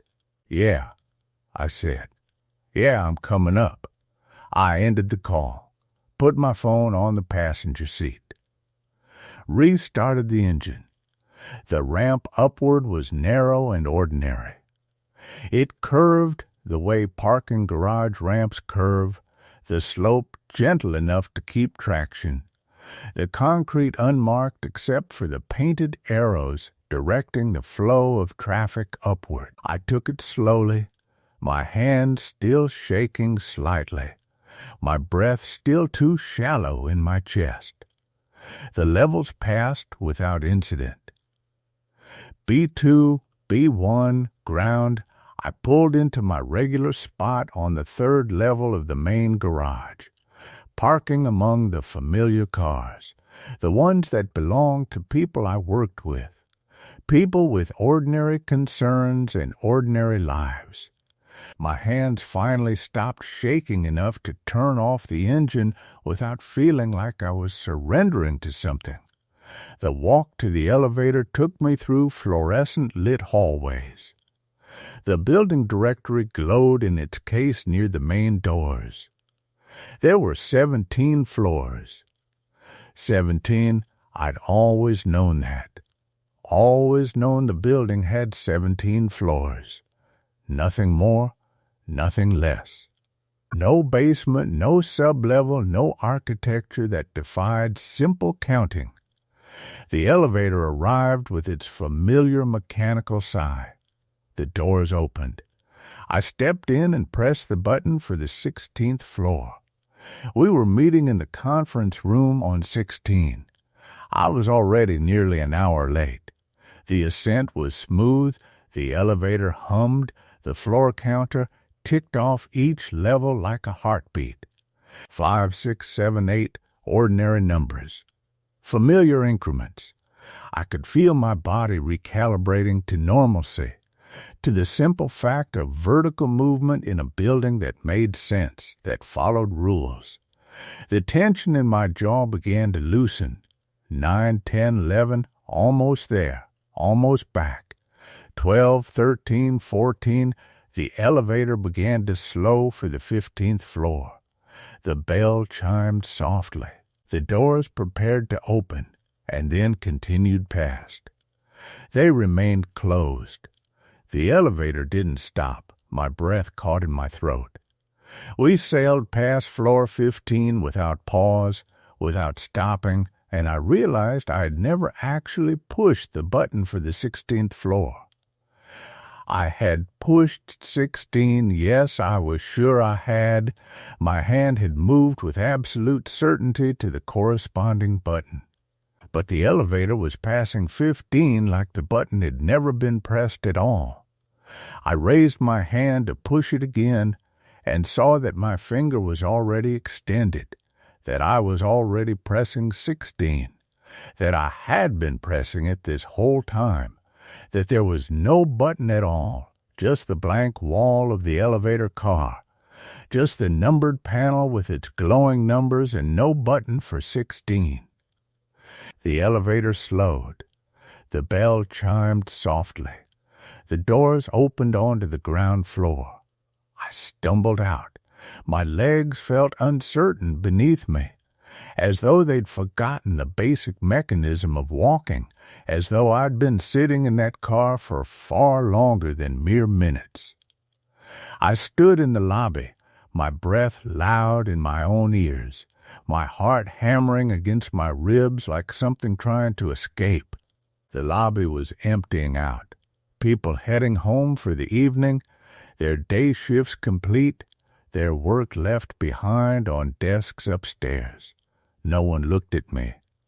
No one seemed to notice the way I was standing by the elevator, the way my hands were trembling again, the way my eyes wouldn't focus properly on the simple geometry of the lobby. I walked outside. The evening air was cool. It was 7:34 p.m. according to my phone. Not 8:09, not 7:15, 7:34. Somewhere between the parking garage and the lobby, time had returned to something resembling normalcy. The day was bleeding out toward evening, and I was still in it, still moving through it in the conventional direction. I called Morgan again. "Where are you?" They asked, and I realized I'd never actually hung up, that the call had been continuous the whole time, that Morgan had been waiting on the line, listening to nothing, to silence, to the sound of my breathing in a dark place they couldn't see. "I'm outside," I said. "I'm coming back up. I'm coming now." I don't remember the elevator ride to the 16th floor after that. I remember standing in the hashtag. The air in the stairwell between level 3 and level 2 had a quality I'd never noticed before. Or perhaps I had, countless times, and simply hadn't paid attention. It was the kind of detail that only reveals itself when you're moving slowly, deliberately, aware that something fundamental has shifted beneath the surface of your ordinary life. The concrete walls were painted a shade of gray-white that had begun to yellow near the fluorescent panels. Those panels hummed. I'd walked these stairs hundreds of times and never consciously registered the sound. But now it was impossible to ignore, a persistent, almost organic drone that seemed to emanate from everywhere at once. It wasn't loud. It was subtler than that. It was the kind of sound that, once noticed, burrows into your awareness and refuses to leave. Like the hum of a refrigerator you don't hear until 3 a.m. when the house is silent. My footsteps echoed differently now. I'd descended only one level, yet the acoustics had shifted. The sound of my shoe against the concrete landing seemed to arrive a fraction of a second after I'd lifted my foot, an echo that was almost but not quite in sync with my movement. I stopped mid-step and listened. The hum continued. A slight vibration traveled up through the soles of my shoes, as if the entire structure was resonating at a frequency just below conscious perception. The light from the fluorescent panels created shadows that shouldn't have existed. I knew this because I'd studied the geometry of the space years ago. When I first started using this garage regularly, I'd noticed how the overhead lights eliminated most shadows. Efficient, sterile, the kind of lighting designed to rob criminals of places to hide. But the shadows I saw now were deep and precise, falling across the corners of the landing as though cast by a light source positioned at an impossible angle. I ran my hand along the wall as I descended. The concrete was cold, not just cool, but aggressively cold, the kind of temperature that made my fingers ache. There was something textured about the surface, too, a roughness that caught on the fabric of my jacket sleeve. The wall felt older than I remembered, more weathered. Tiny pits and divots that suggested decades of water damage or frost heave or some combination of natural decay that happens when concrete exists long enough without maintenance. The light from level 3 above me was receding. I looked up and saw the underside of the landing I'd just left, cast in shadow and depth. The edge of the concrete appeared sharp and well-defined, a clean line where the material met the void. But as I continued downward, that edge became less distinct. Not because of distance, the physical distance wasn't that great, but because the light seemed to fall away from it, as if the illumination in this stairwell moved in waves rather than spreading evenly. There were zones of brightness and zones of dimness that didn't correspond to the position of the fluorescent fixtures. I became aware of my breathing. When had I started noticing my own breath? At some point in the descent, I'd shifted from casual exhalation to conscious, measured breathing. My chest felt tight, not painfully so, but aware of itself. The air I was pulling in was cool and tasted faintly metallic, that familiar taste of a parking garage, the oxidized iron smell that accumulates in structures built from rebar and steel. But it was stronger now. more insistent, as though the metallic component had concentrated somehow, or my sense of smell had become more acute. The door to level 3 was a standard gray security door, the kind you see in every commercial building. Push bar, stenciled numbering. But I noticed the paint around the edges was flaking. Not just surface wear, the paint was actually separating from the metal in thin, papery strips. How long would that take? How many years of temperature fluctuation and moisture would cause paint to delaminate like that? And why had I never noticed it before? I'd passed through this door hundreds of times. Had the deterioration accelerated, or had I simply never been still enough to see it? The floor of the landing felt slightly uneven under my feet. Not dramatically, not enough to trip on, but there was a subtle slope to it, a barely perceptible decline toward the outer edge where the concrete abutted the low wall. When I stood still for a moment, I could feel the geometry of the space through the soles of my shoes. The parking garage was settling. Or perhaps it had always been like this, and I was only now calibrating my body to the true topography of the place I thought I knew. I looked at my watch. 7:47.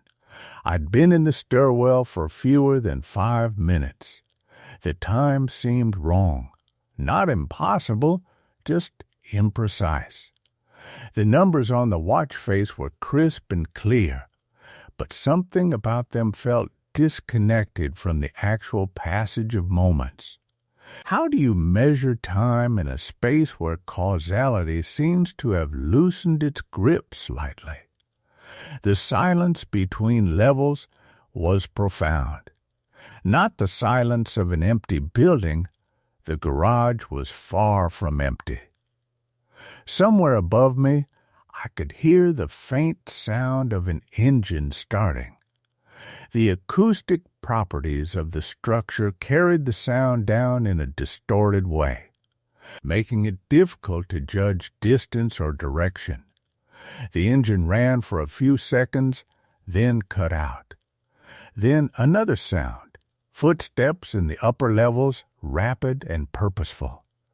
They faded away into a section of the structure I couldn't see, but I waited, listening, wondering if I would hear whoever it was emerge through a doorway on one of the lower levels.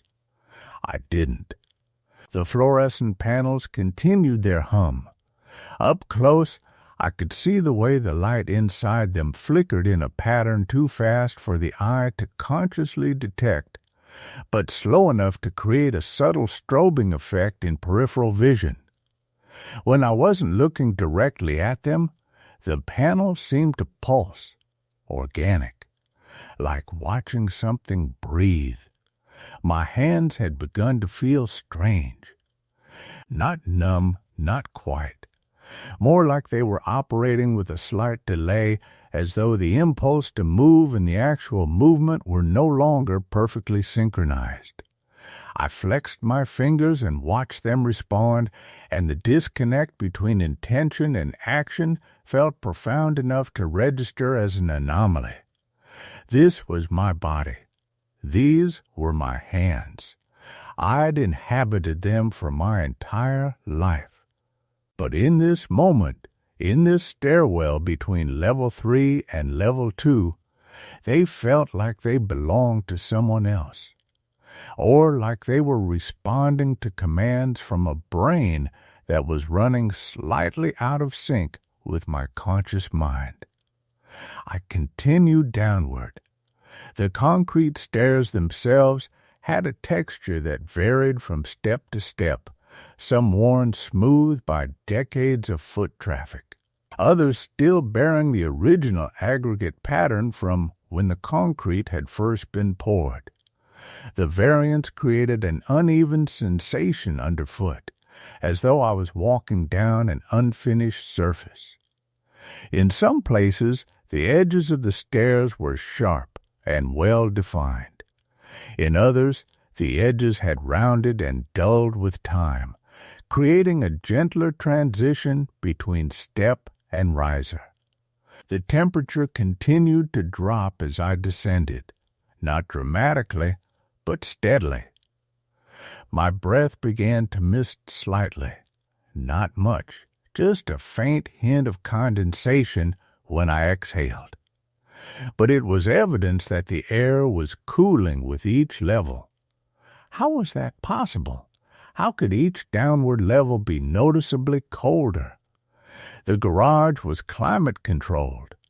Theoretically, the temperature should be consistent throughout, unless the climate control system had multiple zones, unless the lower levels weren't being heated as thoroughly, unless something fundamental about the architecture of this space was different than I'd always assumed. When I reached the landing between level 2 and level 1, I paused. My watch read 7:54.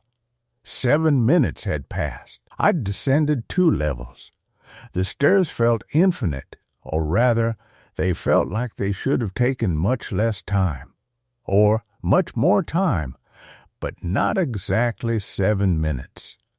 There was a wrongness to the temporal accounting that I couldn't quite articulate. Level 1 was visible through the security door. The parking surface beyond was empty of people, empty of movement. The spaces stretched out in perfect rows, painted lines creating a geometric grid. Some lights above the parking spaces were illuminated. Those spaces were occupied. Others were dark, spaces waiting for cars. The pattern of lit and unlit fixtures created a strange visual rhythm, a Morse code of illumination that my brain tried unsuccessfully to decode. I placed my hand on the push bar of the door to level 1. The metal was cold, colder than it should have been, so cold that I pulled my hand back instinctively. When I looked at my palm, I could see the faint outline where my hand had made contact. Not a burn, not quite, but a residual coldness that didn't immediately fade. The sound of an elevator somewhere in the structure, the cables creaking, the motor humming at a different frequency than the fluorescent panels. The elevator was moving, descending, its progress marked by the gentle metallic singing of the cables as they paid out. I couldn't see the elevator. It was somewhere on the other side of the concrete structure, moving through the darkness.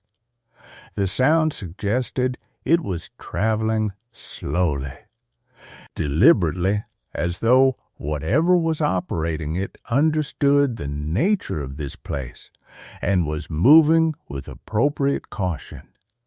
The air itself seemed thicker now. Not humid, not in any conventional sense, but dense somehow, as though the atmosphere between the fluorescent panels and the concrete walls had developed weight. I could feel it against my face when I moved, a pressure that was almost but not quite tactile. My throat felt dry despite the cool air. The door to level 1 waited. Behind it, the parking spaces stretched out in their orderly rows. A familiar geography rendered strange by my heightened awareness of its component parts. The spaces were wider than I remembered, or longer. The painted lines seemed to recede into a perspective that didn't quite resolve correctly when I stared at them through the small rectangular window in the security door. I could see the clock on the far wall of the parking level, above the elevator doors. From where I stood, it was difficult to read precisely, but the numbers seemed to be stuck, or moving so slowly that from this distance they appeared motionless. The hands were positioned at, I squinted, trying to make out the exact position. But the angle was wrong, and the light fell in such a way that the face of the clock seemed to recede into shadow even as other elements of the parking level remained illuminated. The hum of the fluorescent panels intensified for just a moment, a slight surge in frequency that made my teeth ache. Then it receded back to its normal level. My hands were trembling, small, involuntary movements of my fingers. I pressed my palms against my legs, trying to still the trembling, and felt the damp fabric of my pants. How long had my hands been sweating? Or was it condensation from touching the door? The stairwell smelled like concrete dust and something else. Something organic. Not decay. I would have recognized the smell of mold or bacterial growth. Something else entirely. Something clean and metallic, and vaguely reminiscent of winter air, of frost, of spaces that had been sealed for a very long time and were only now allowing their interior atmosphere to be experienced. I reached for the push bar again. This time I committed to it. The metal was still cold, shockingly so, but I held my grip and pushed. The door swung inward with a soft pneumatic sigh, as though the building itself was exhaling. Level 1 was cold, so much colder than the stairwell.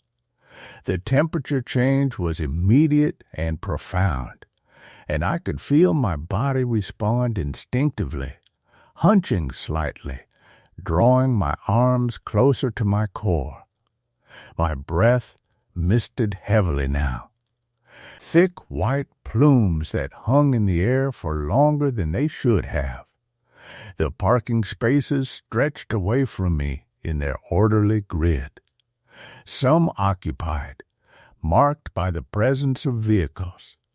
Others empty, offering nothing but the painted lines and the concrete beneath. The ceiling was lower here than I remembered, or perhaps my perception of the space had shifted, making the overhead structure feel more oppressive. The concrete beams that spanned the ceiling cast shadows that moved independently of the illumination, shadows that seemed to have their own logic and their own rhythm. I looked at my watch. 8:03. 16 minutes had lapsed since I'd arrived at level 4. That couldn't be right. The descent should have taken perhaps 8 or 9 minutes. My perception of time was collapsing, or accelerating. The numbers on the watch face were crisp and clear and completely untrustworthy.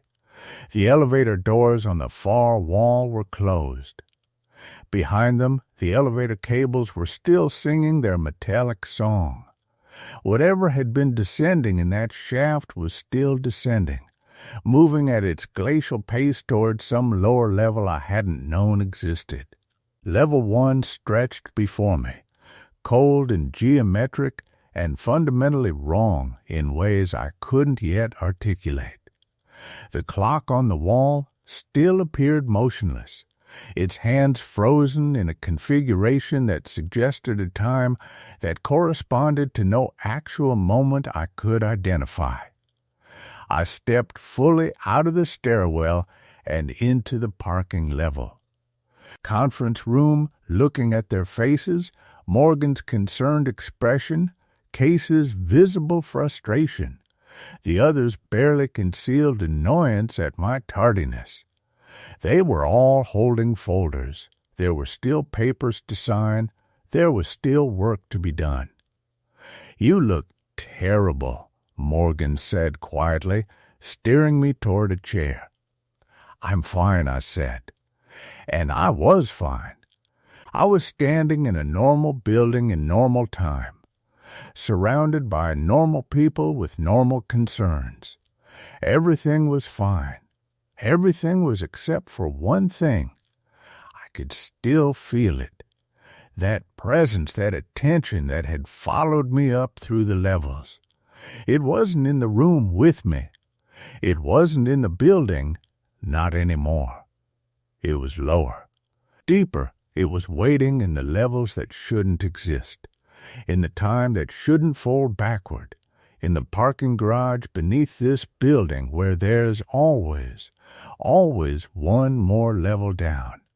And more troubling than that, more troubling than the knowledge that it was waiting, was this. I could feel its patience, its absolute serene certainty that I would return, that I would have to return, that tomorrow afternoon, at some point after 4:30 p.m., I would find myself walking back into that garage, and I would see that ramp leading downward, and I would know without question that if I drove down it, I would arrive at a time that was already passing, at a place where figures stood in perfect synchronization, their faces erased, their presence a question I had no framework to answer. Not tonight, not tomorrow perhaps, but eventually. I can feel it even now, hours later, sitting in my apartment with all the lights on, television playing in the background, my phone clutched in my trembling hand. I can feel it the way you feel the presence of someone watching you from the corner of a darkened room, not with your eyes, not with any sense you can name or defend or explain to another person. It's there, in the levels below the building, in the geometry of the parking garage, in the mathematics of time folding back on itself. It's down there still, waiting in the fluorescent lit spaces, breathing in that slow, patient rhythm, watching the level where my car should have remained trapped but didn't, counting down the days or the hours or whatever units of time have meaning in a place where afternoon becomes evening becomes afternoon again. And I understand with a certainty I will never be able to shake that I will go back. Not tomorrow, not for a while, but I will go back. Because that's the thing no one ever tells you about doors that shouldn't exist. The real horror isn't that they're there. It's that once you've opened one, you can never quite convince yourself that it's ever fully closed. Every time you walk toward the elevator, every time you descend into that garage, every time you hear the click of the car door locking behind you, part of you is always listening for that breathing sound. Part of you is always counting how many levels down you can go. Story 3. I keep finding handwritten notes in my handwriting from tomorrow. The afternoon light hits the kitchen table at exactly the same angle it did yesterday, and the day before that. I know this because I've started noticing things like this. Small angles, small consistencies, the kind of details that accumulate when you spend enough time in one room watching dust move through air. It was a Tuesday when I found the first note. I remember this clearly because Tuesday is when I meal prep. I had just returned from the grocery store, bags still on the counter, that particular cold from the outside still clinging to the plastic handles. My apartment smells like this intersection every Tuesday afternoon. The faint metallic smell of refrigerated produce mixing with whatever weather is happening beyond my windows. Today it was rain. petrichor and cilantro and the paper of the grocery receipt I was already forgetting about. I set my keys down on the kitchen table. The table itself is old, something I inherited when my aunt moved to Arizona. It's a deep walnut color, and in certain light, particularly this late afternoon light that comes through my west-facing windows in autumn, it looks almost alive. The grain patterns seem to shift. Shadows settle into it like water finding its level.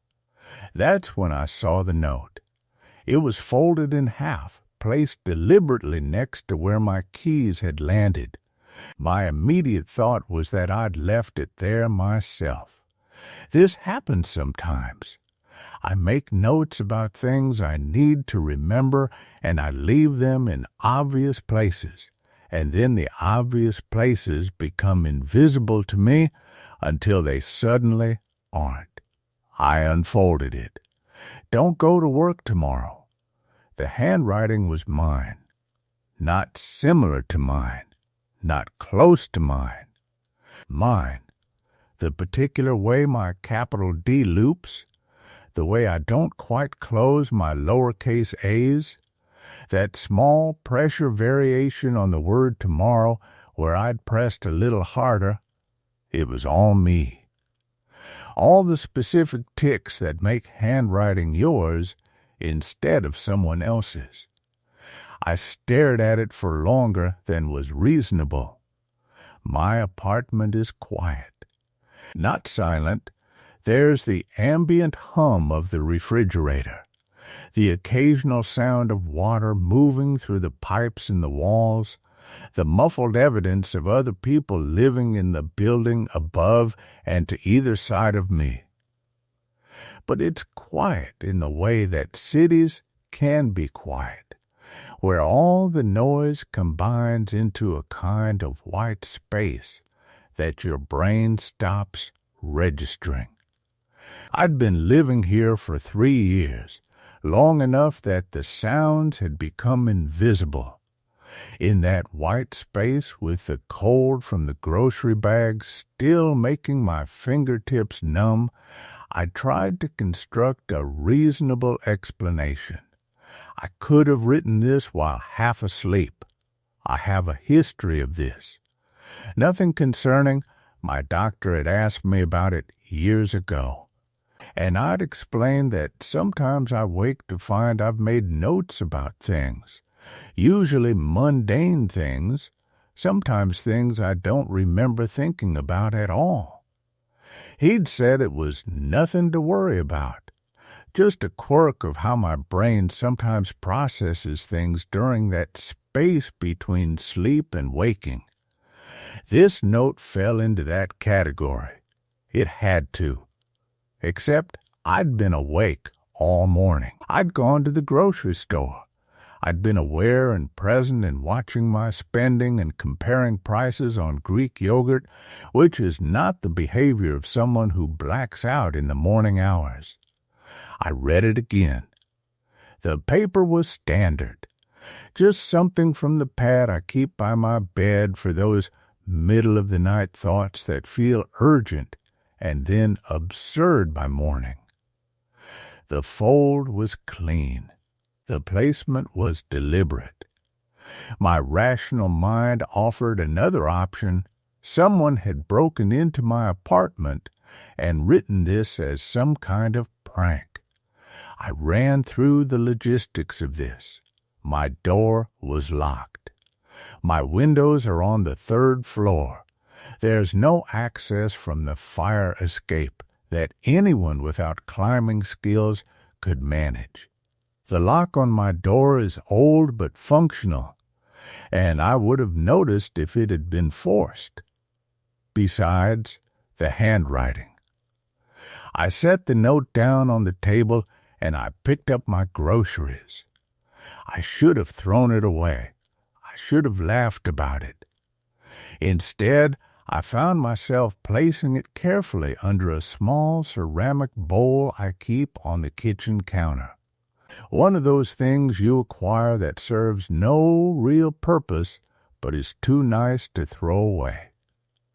The note stayed there, pressed under the weight of the bowl, while I shelved the groceries in their designated places. My apartment is organized. This is not something I mention as a quirk or an endearing trait. It's simply how I function. My kitchen cabinets are organized by category and then by frequency of use. My refrigerator follows the same logic.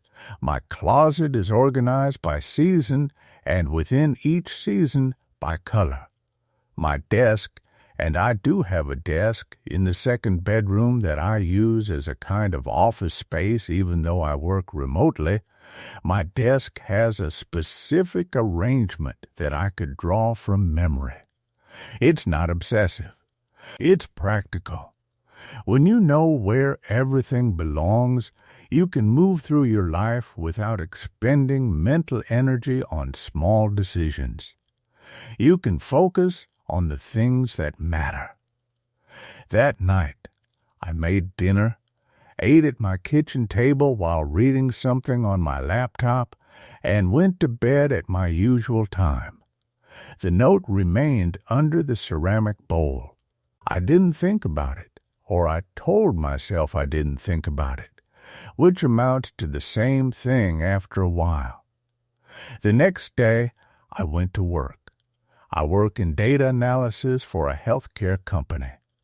The job is remote, which means my office is that second bedroom I mentioned, the one with the desk I've arranged so precisely.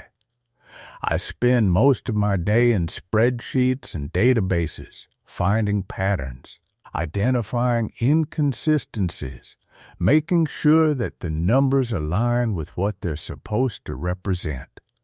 It's the kind of work that suits me, bounded, logical, with clear parameters for what constitutes success. Nothing happened at work that day. No disaster, no near miss, no event that would have justified the note's warning. I remember this because I was actively checking. Every notification, every email, every interaction with my colleagues felt like it was being examined under glass. I was waiting for something to justify the note, the way you wait for a prediction to come true. But nothing came. The day was ordinary, unremarkable, the kind of day that disappears from memory the moment it ends. By that evening, I had nearly convinced myself that it had been a test. Some part of my brain, curious about what would happen if I tested my own ability to follow instructions. A psychological experiment conducted on myself without my conscious awareness. Except I found the second note when I sat down at my kitchen table for dinner the next evening. This one was placed on top of the table, not under anything. It was folded the same way as the first. The handwriting was identical, same ink, same pressure, same particular way my brain had trained my hand to move across paper. It happens again at 3 p.m. I stood up from the table without sitting down. I moved to the window and looked out at the street below. The rain that had been threatening all day finally beginning to fall. Cars moved past with their lights on. People walked by with their heads down.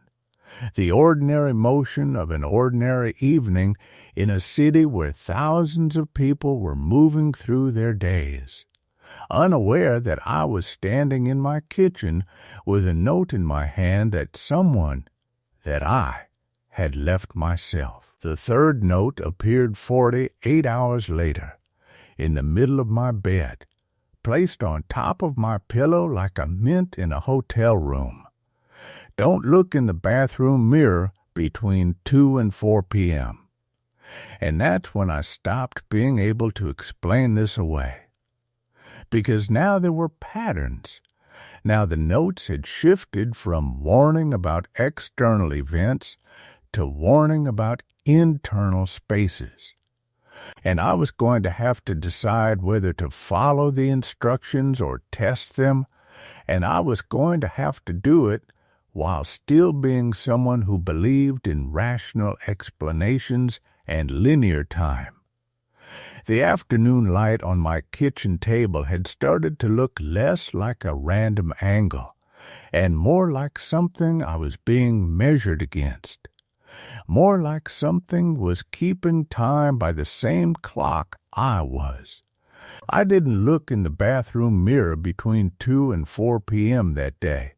It felt absurd, the kind of thing a person does when they're already halfway to believing something impossible. But I did it anyway. I used the kitchen sink instead. I brushed my teeth leaning over the porcelain, avoiding even the small mirror above it, my reflection fragmented in the window glass instead of the bathroom's wide, bright surface. At 3:47 p.m., I heard something from the bathroom, a soft sound, almost like breath against glass. I stood very still in my living room, listening. It came again, a whispering sort of sound, the kind that might be pipes or wind or nothing at all.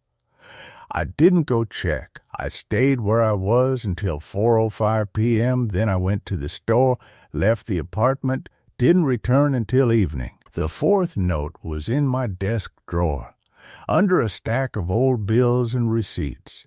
This time it was dated, actually dated, with tomorrow's date written at the top in that familiar, awful handwriting. Your coffee maker will malfunction at 7:22 a.m. Don't use it. Unplug it. I didn't sleep that night. I sat on my couch, the note on my lap, reading it over and over as if the words might change their meaning if I studied them long enough. The handwriting was mine. I was certain of it. I'd spent years writing in this particular way, the slight slant to the right, the way I looped my lower cases, the particular pressure I put on the kicks and ets. It was my hand that had written this. It had to be. But I had no memory of writing it. At 7:21 a.m. the next morning, I was standing in front of my coffee maker with my hand on the plug. At 7:22 a.m., it made a sound I'd never heard it make before. A sharp pop, like something electrical breaking. There was a smell, hot rubber, and something acrid. I pulled the plug from the wall and stepped back, my heart moving at a pace that felt almost unfamiliar in my own chest. I made coffee using the kettle instead. It tasted the same, but everything felt different. The apartment felt different. The light coming through the kitchen window felt different. I had moved through a small threshold in my own home, from a place where things followed the ordinary rules to somewhere else entirely. The notes began appearing every day after that, not always in the same places, not always about the next day. Sometimes they were about specific times that hadn't arrived yet. Sometimes they were about things that I would have done anyway, things so ordinary that I couldn't tell if they were predictions or just descriptions of my own mundane routine being spelled back to me in my own handwriting. You'll spill water on the kitchen counter at 10:15 a.m. Don't wipe it up immediately. Let it sit for 3 minutes. I did. I spilled the water exactly at 10:15, right on schedule with my own mysterious prediction. I left it there, watching it spread slowly across the surface, and when I wiped it at 3 minutes and 7 seconds, I felt the particular vertigo of being inside a narrative written by myself from a future I couldn't access. You'll receive a call at 3 p.m. that will make you anxious. Don't answer it. The phone rang at 3 p.m. sharp. I didn't recognize the number. I let it go to voicemail. The caller didn't leave a message, but I felt something like relief, as if I'd been guided around an obstacle I would never have seen coming. I listened to the empty voicemail 3 times, just breathing on the other end. Then nothing.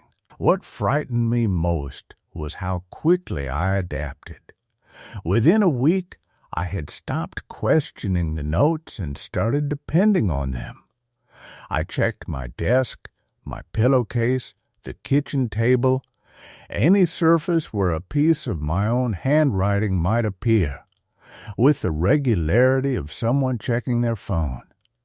I began to plan my day around the warnings. I began to make choices based on instructions written by a version of myself that seemed to exist in a future I couldn't reach. But the predictions were growing stranger. Don't count the stairs between the second and third floor. I lived in a 1-story apartment.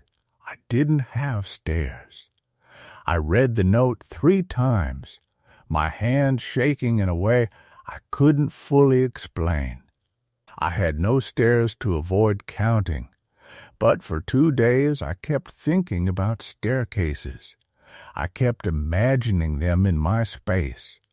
I kept dreaming about ascending them in the dark, my hand sliding along a banister that wasn't there. Your apartment is 847 square feet. You will walk 2.3 miles of it today. Pay attention to where your feet land. This note had no date.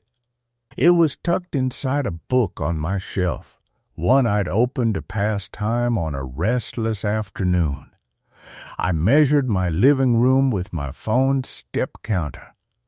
I traced patterns through the space, trying to understand what 2.3 miles of walking through an 847 square foot apartment might mean. The math felt wrong. It felt impossible. But I noticed things I'd never noticed before.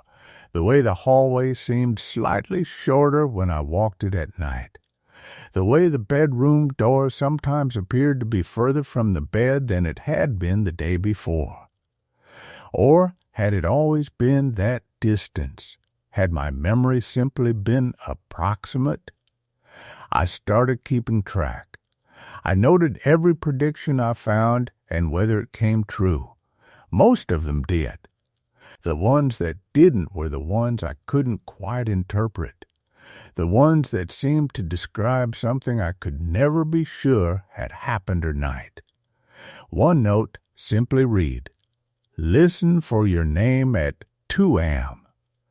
I woke at 1:57 a.m. I waited in the dark. At 2:03 a.m., I heard something, a sound that might have been my name or might have been the building settling or wind against the window frame. I had no way to verify it. The note proved nothing and everything simultaneously. By the end of the second week, I'd found 14 notes. By the end of the third week, I'd stopped counting. What I'd started doing instead was rereading them in sequence, trying to find a pattern, some message hidden in the accumulation. But they read like a diary written by someone trying to document their own disintegration. Warnings about small things. Instructions to avoid or engage with increasingly arbitrary elements of my day. A guide to living that seemed designed not to protect me from anything external, but to make me hyper-aware of everything internal, to make me notice how little I actually understood about the machinery of my own life. The apartment next to yours is not occupied. Check the mailbox. I'd lived in my unit for 4 years. I'd never paid much attention to the unit beside mine. There was never any noise. There was never any sign of habitation. But I'd never actually checked. On the day the note instructed me to, I walked out into the hallway and approached the neighboring door.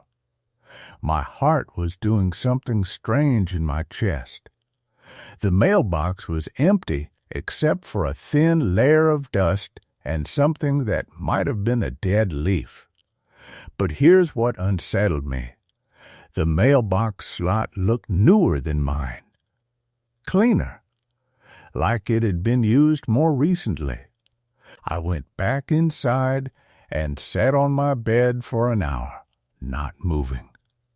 By the 4th week, I'd noticed something that I couldn't explain and couldn't stop noticing. The handwriting on the notes wasn't quite the same as my handwriting. It was close enough that I'd convinced myself it was identical. But if I held a note up to a piece of my own writing, if I really looked, there were differences. Subtle ones. The way the E sometimes had a slightly different curve. The pressure on certain letters varied in ways mine didn't. The gigs were sometimes looped differently than I looped them. It was close enough to be mine. It was different enough to be someone else's. And I had no idea which answer was more terrifying. The latest note was in my refrigerator, placed on the top shelf behind a carton of milk. You're going to find yourself in the hallway at 2:47 next Tuesday. Don't go back inside. Walk down to the basement. Use the light switch on the west wall, not the one by the stairs. It matters. I read it standing in front of the open refrigerator, the cold air moving across my face. Next Tuesday was 4 days away. I had 4 days to decide whether I would follow an instruction written by something that might be me or might be something using my handwriting as a disguise. 4 days to decide if I was living in my own home or occupying a space that something else had already written the script for. 4 days to decide if the person waking up at 2:47 a.m. would be me at all, or just something that looked like me, moving through a basement I'd never explored, finding a light switch that would reveal something I'd been warned to look at in the only language I could trust. The language of my own hand. The language of myself. Tuesday came in ways that Tuesday shouldn't come. I'd been awake since 2:15 a.m. I hadn't set an alarm. I'd simply opened my eyes in the darkness with the knowledge that something was supposed to happen at 2:47, and my body, or whatever part of me that was still in control, had decided not to waste time pretending to sleep. I lay in bed and watched the numbers on my alarm clock change. 2:16, 2:23, 2:34. Each digit felt like a small betrayal. At 2:41, I got up. The hallway was the kind of dark that doesn't exist during normal hours. It had texture to it somehow, like the darkness was made of something slightly denser than air. My apartment door closed behind me with a soft click that sounded too loud. I stood in the hallway for several seconds, waiting for my eyes to adjust, or for someone to emerge from one of the other apartments, or for something to happen that would make this feel less like I was acting out a scene someone else had already written. Nothing happened. Nothing emerged. The hallway remained perfectly still. I moved toward the stairs. Each step felt deliberate. not because I was being careful, but because some part of my consciousness was documenting the experience in real time. Like I was watching myself move through this space rather than actually occupying my body. My hand trailed along the wall. The paint was cool and slightly rough under my fingers. That detail shouldn't have registered.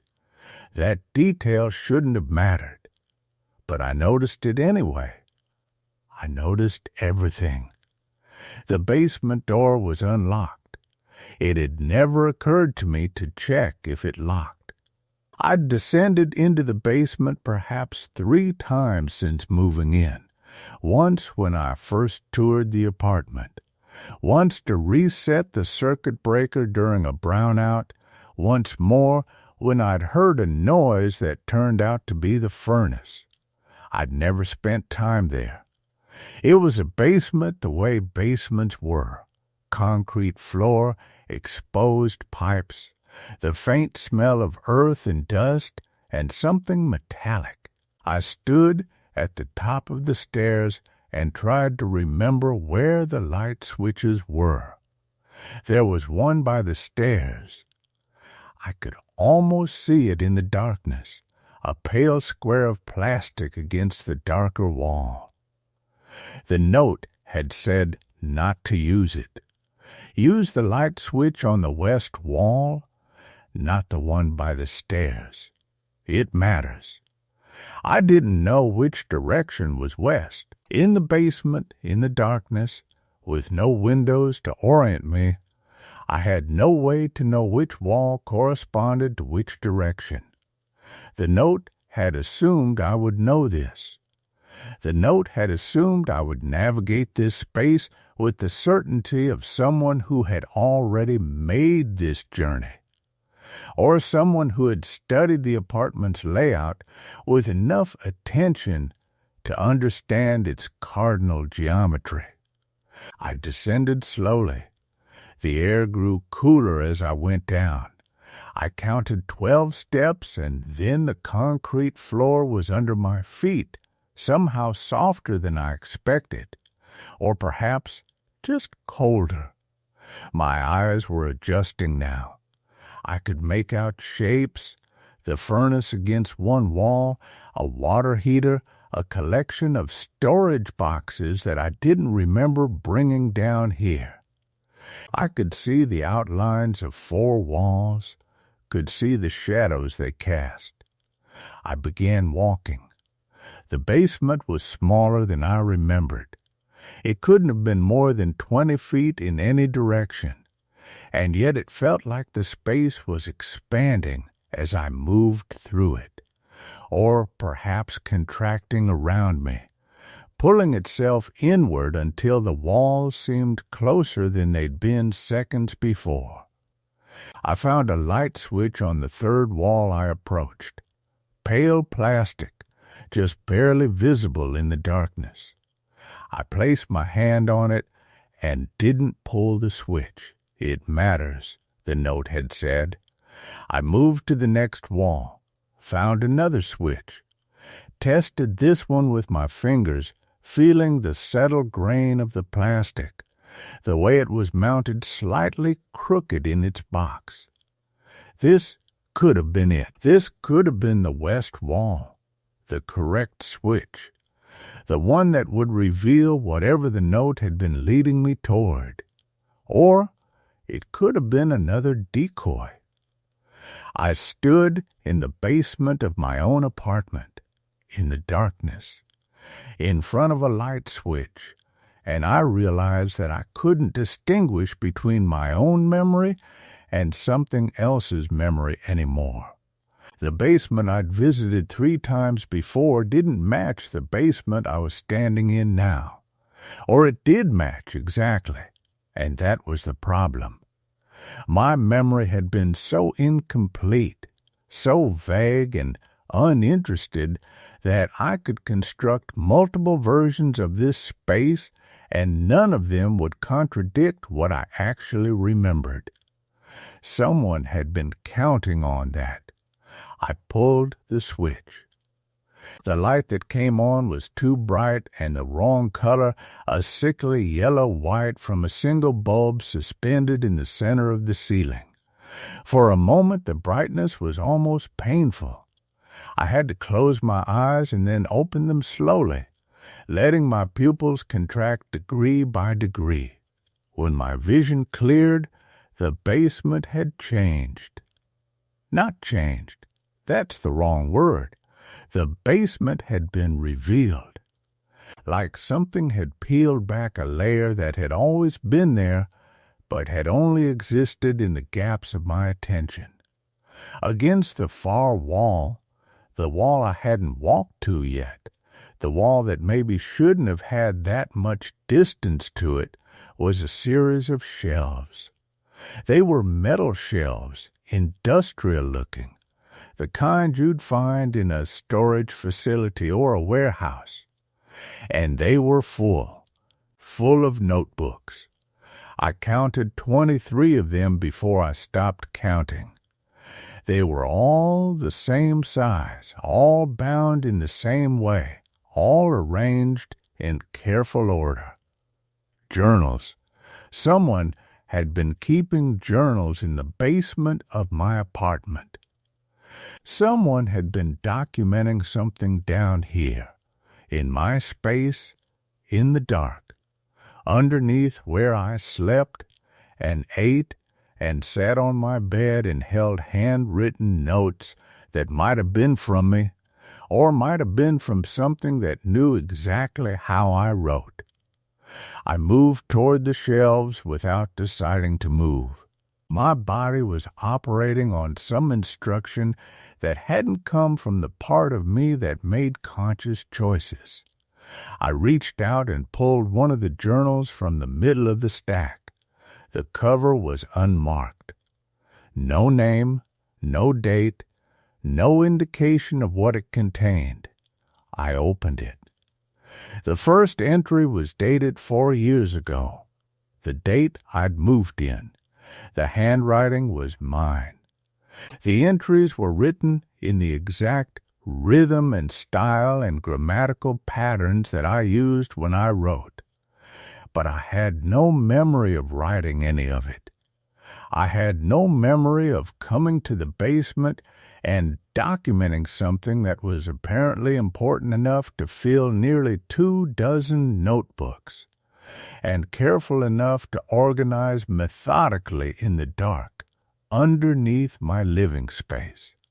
I read the first entry, and then the second, and then I stopped reading because the words were beginning to overlap with each other, beginning to suggest patterns, beginning to hint at a narrative that I wasn't sure I wanted to understand. The entries were addressed to me. Each one. Alex, they began. I need you to remember. And then they described things that I had no memory of.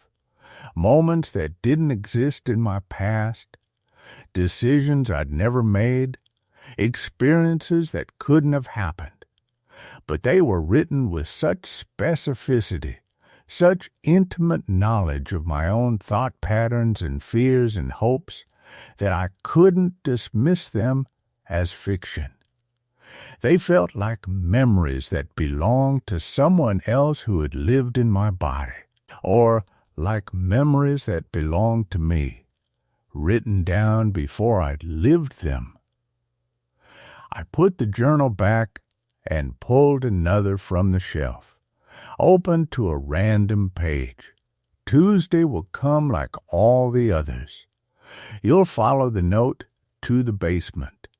You'll find these. You'll read them and try to piece together what happened, what's happening, what will happen. But you won't find any answers, because the answers were never meant to be found. The point was the asking. The point was this. Someone has to document the life of the person who doesn't remember it. Someone has to write down everything that the original version keeps forgetting. I closed the journal. My hands were shaking. The basement seemed to be getting darker again, the light from the single bulb seeming to compress toward itself, creating shadows that shouldn't have existed in such a small space. The shelves extended deeper back into the darkness than I'd initially thought. Beyond the 23 journals I could see, there were more shelves, more darkness. The basement was larger than I'd believed, or I'd been standing in the same spot for longer than I'd realized, and the shelves had been expanding the whole time, growing deeper into the earth beneath my apartment, filling themselves with documentation of a life I wasn't sure I'd lived. I turned to go back toward the stairs. The stairs were no longer visible. There was a wall there now, or there had always been a wall there, or the darkness had finally become thick enough that the wall existed inside it rather than in front of it. I turned back to the shelves, looking for an orientation point, some landmark that would tell me which direction I'd come from, which corner of the basement contained the exit. All 4 corners looked the same. All 4 walls extended into darkness.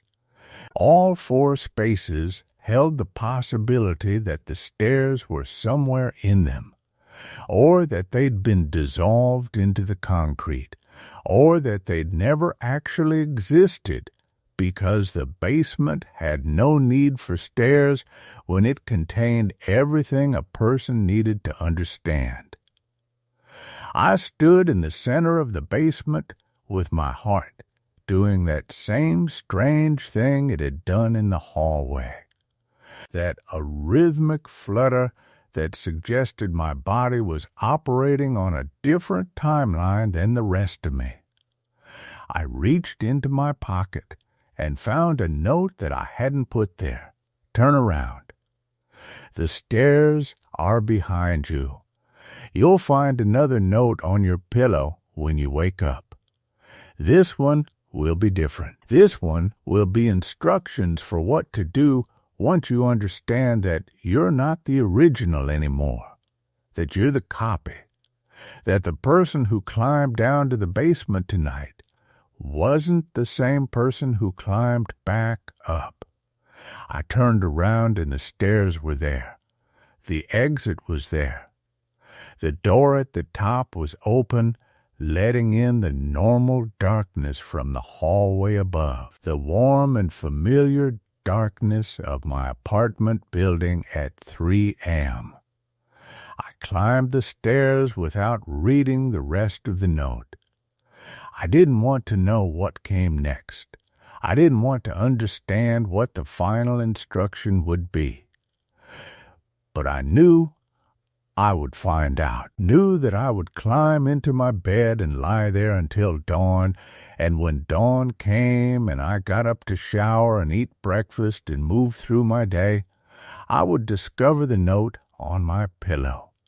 I would read it, and I would follow its instructions, because whoever had been writing these notes had already anticipated that I would find out about the basement, would already have anticipated that I would try to run, would already have written out the exact sequence of decisions I would make in response to that knowledge.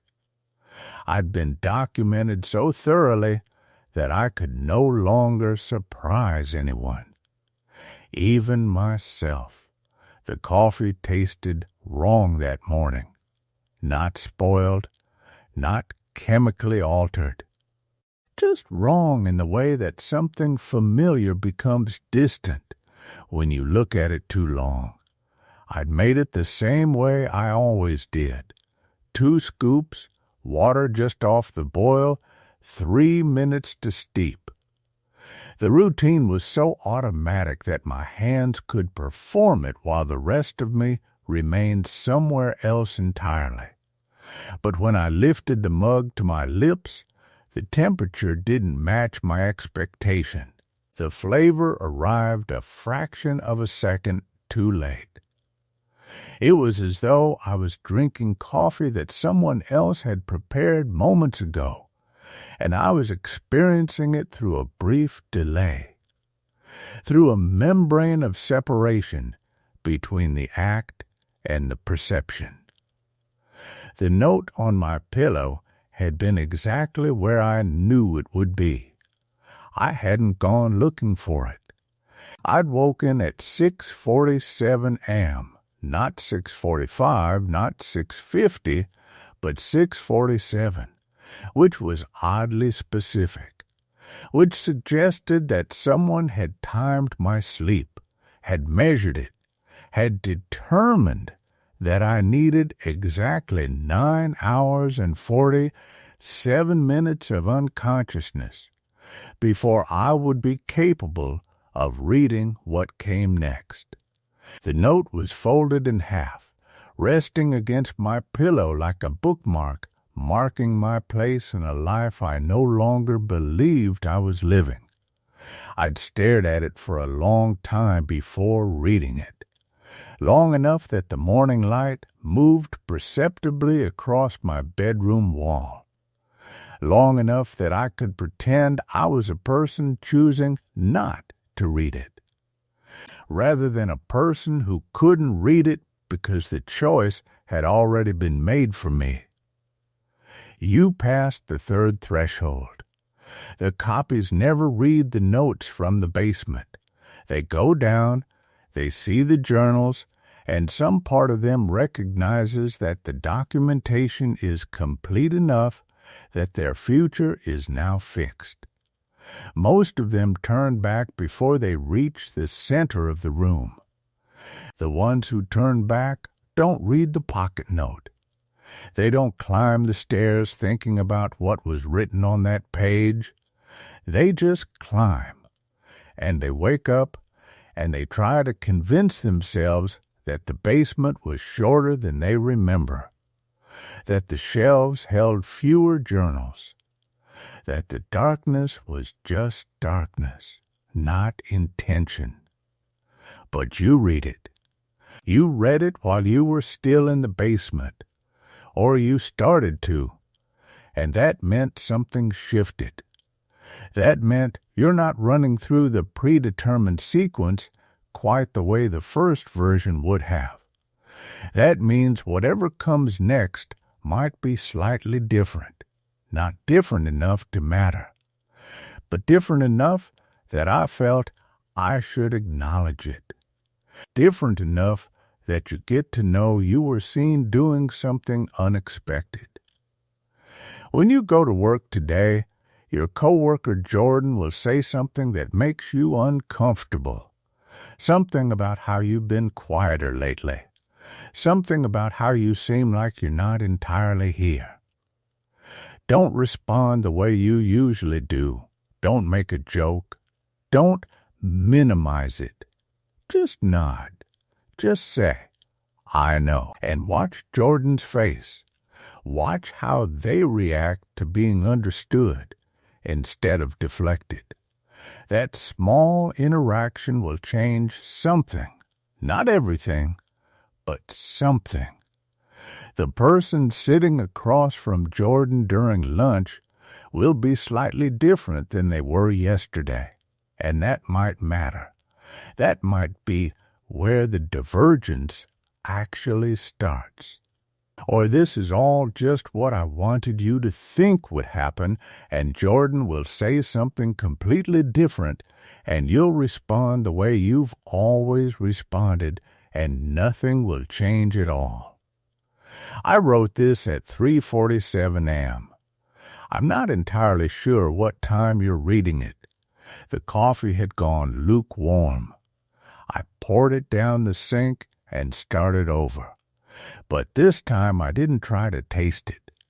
I drank it the way I imagined the copy would drink it, mechanically, without expectation, without the ghost of a previous version standing behind my shoulder and comparing. And it was fine. It tasted like coffee. That should have been a relief. Instead, it felt like a small death, a surrender of some part of myself that insisted on continuity, on the consistency of sensory experience. If I couldn't trust my taste buds anymore, if a cup of coffee could fail me so completely, then what else was negotiable? What else had I been wrong about? Work was strange in the way that work is always strange after a sleepless night, but layered underneath it was something else. A sense of watching myself perform the rituals of the day as though I were a director, observing an actor, playing the role of myself. I sent emails.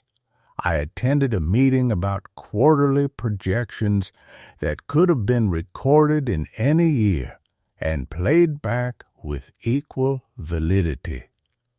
I smiled at the right moments. I said the things that were expected. And somewhere around 10:30 a.m., Jordan appeared at the edge of my desk with that particular expression that meant they were about to say something they'd been working up the courage to mention. "You've been different lately," Jordan said. Not a question, not a social opening, a statement of observed fact. Like, you're still here, but it's like you're not entirely here, if that makes sense. I don't know. Just checking in. I thought about what the note had instructed me to do. I thought about responding with something genuine, with vulnerability, with an acknowledgement that things were not fine, that the ground beneath my feet had become unreliable, that I had journals with my handwriting in them documenting a future I couldn't control. But I also thought about the alternative, that the note itself was part of the architecture, that suggesting I deviate from my normal behavior was just another way of ensuring I stayed on the intended path, that the most predictable response a person could have to being told they were being controlled would be to attempt the smallest possible act of rebellion, which would itself be anticipated and accommodated. I smiled and said, "I've just been tired. Rough couple nights. But thanks for asking." Jordan nodded and walked away. Nothing changed in their expression. There was no moment of disappointed recognition, no sense that I'd failed some kind of test. They just accepted the answer and our #additional middle section. I keep finding handwritten notes in my handwriting from tomorrow. The apartment had always been quiet. But that Tuesday afternoon, 3 days after the first note, the silence took on texture. I'd started noticing it the way you notice a sound that's been playing underneath everything else your whole life. Not absence, but presence. A held breath in the walls. I was sitting at my kitchen table with the notes spread out in front of me, arranged chronologically. The light came in at an angle that made the paper seem almost luminous, and I could see the dust motes suspended in the beam like tiny planets in a small solar system. The handwriting on each note varied slightly, pressure changing, slant shifting, as if written under different emotional states. One note pressed so hard the pen had nearly torn through. Another was almost delicate, the letters spaced further apart, as though written with great care. The apartment around me felt narrower than it had on Monday. I'd lived here for 4 years, and I knew every crease in the floorboards, every water stain on the ceiling, the precise distance from my bedroom to the kitchen, 12 steps if I moved quickly, 14 if I took my time. But lately I'd started counting. 16 steps yesterday morning. 17 the day before. The hallway wasn't growing. I understood that rationally. The walls weren't breathing outward. And yet, my hands were trembling slightly. I put them flat on the table and felt the wood grain rough and real beneath my palms. The surface was cool. That was good. Real things were cool. Real things had texture and temperature and weight. I pressed my fingers harder against the table, needing to feel anchored to something physical. The window above the sink showed the building across the street. The same brick facade with its neat rows of windows that I'd been looking at for years. But the curtains in the third-floor apartment were drawn differently now. I was certain of it. The blue ones on the left had been partially open last week, showing a sliver of darkness. Now they were closed completely. I stared at them for a long time, trying to remember exactly how they'd looked. The harder I tried, the less certain I became. I made coffee to have something to do with my hands. The machine gurgled and hissed as it had 1,000 times before, the sound exactly the same, and I found that comforting. Repetition, consistency, the coffee smelled like itself. Bitter and dark and normal. I poured it into my favorite mug, the cream-colored ceramic one with the small chip on the rim.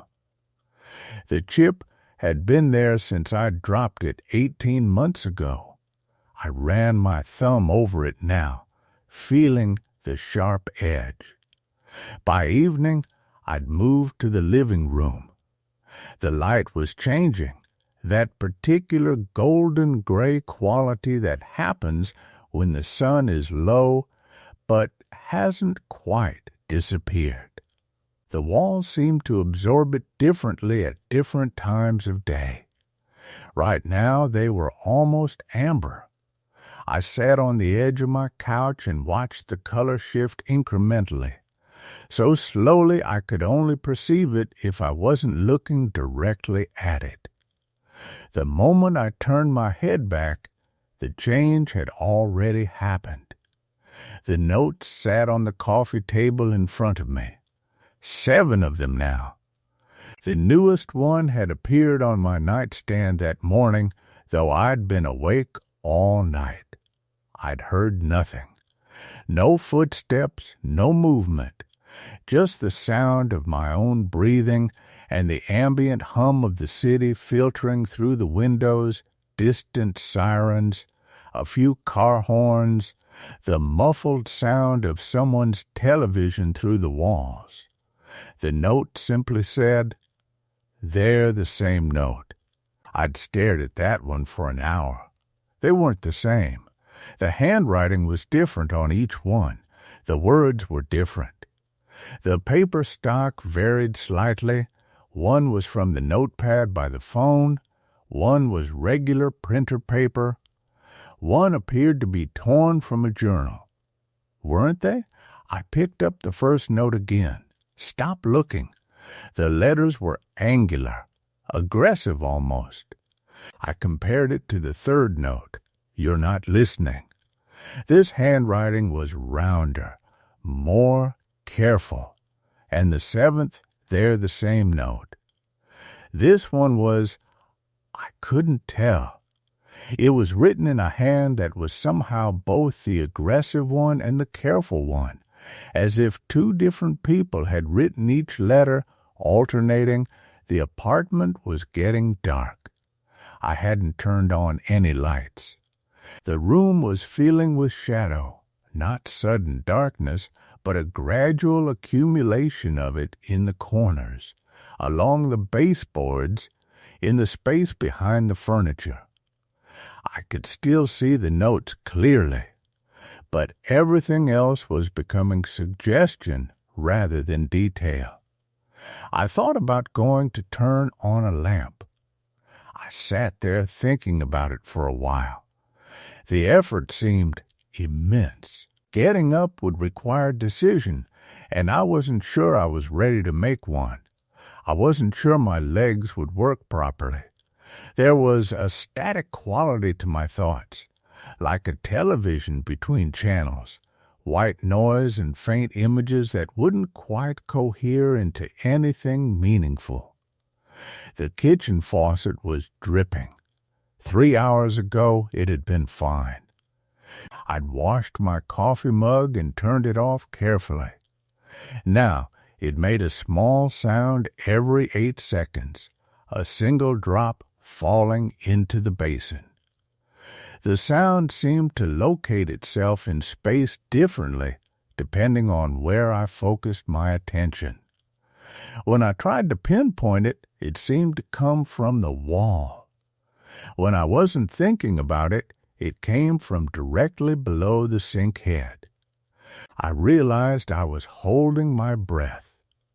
I let it out slowly, deliberately, then I breathed in.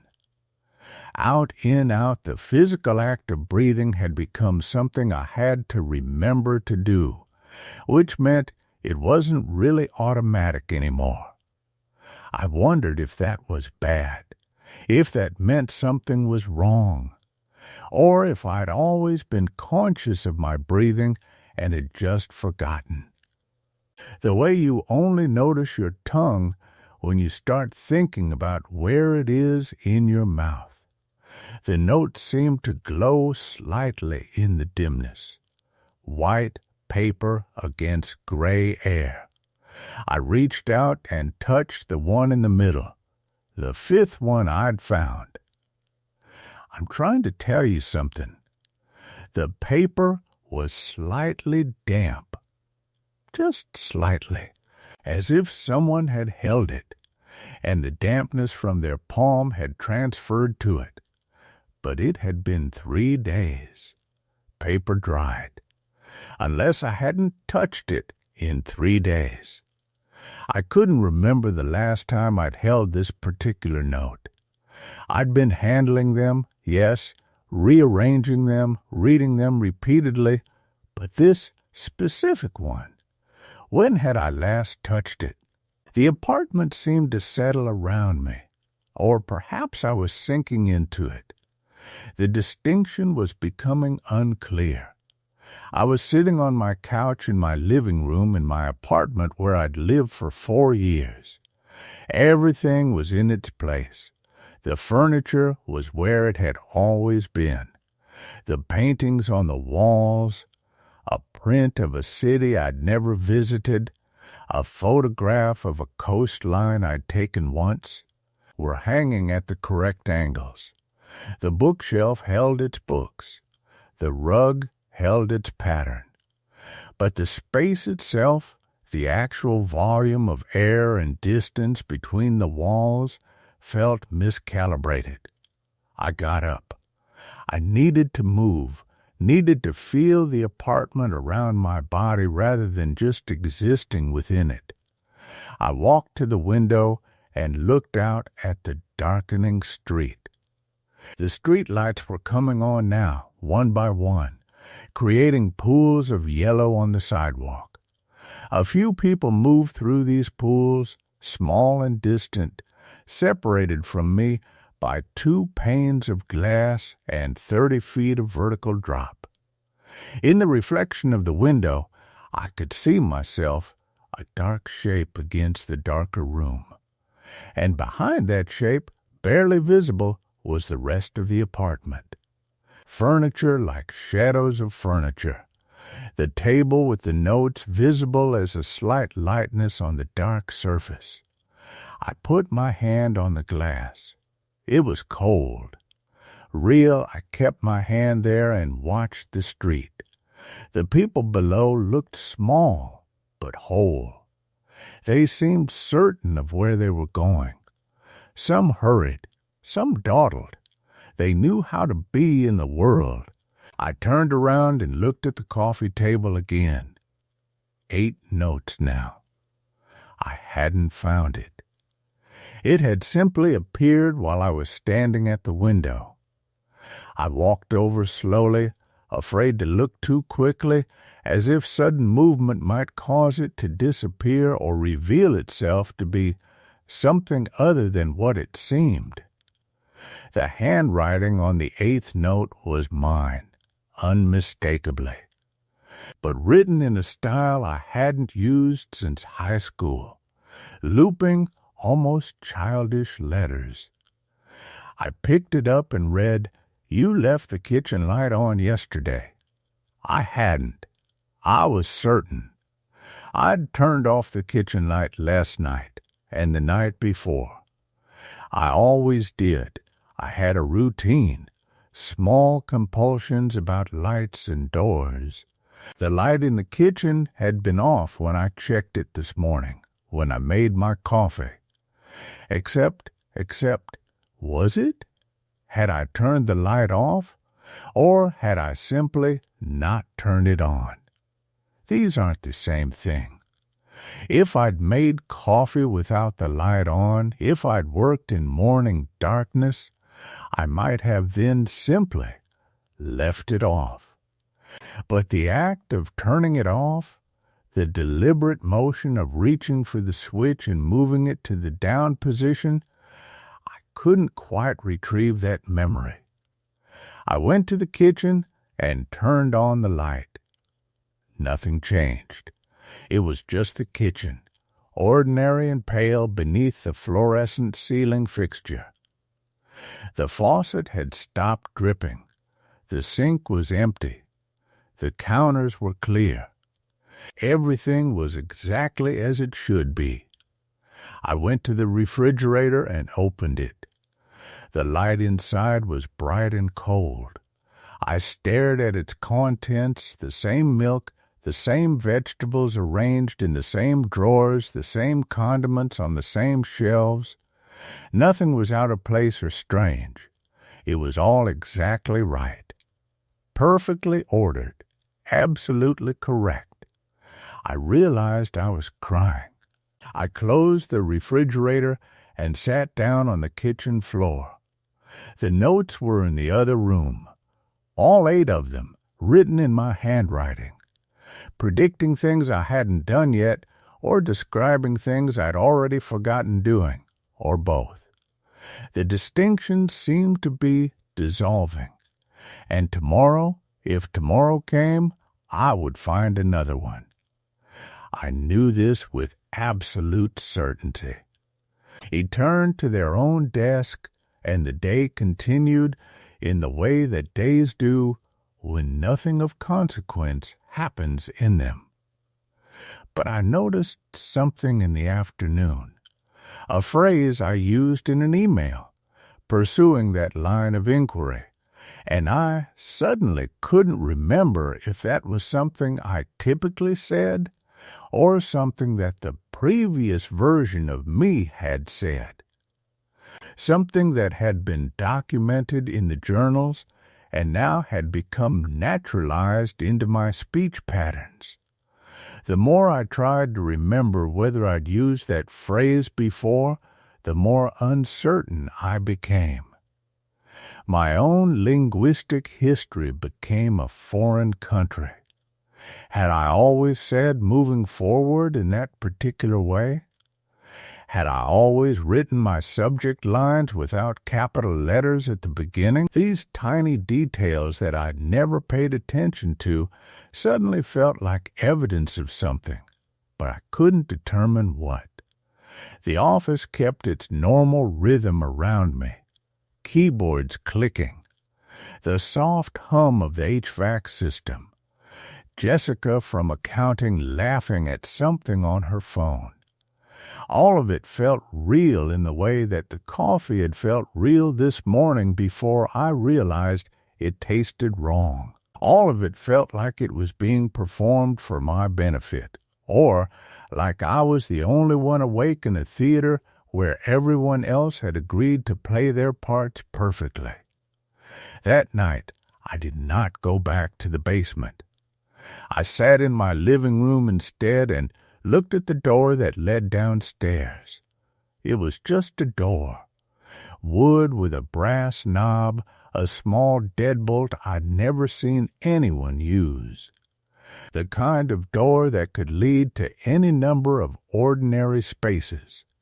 Storage, utilities, heating systems, the infrastructure of survival.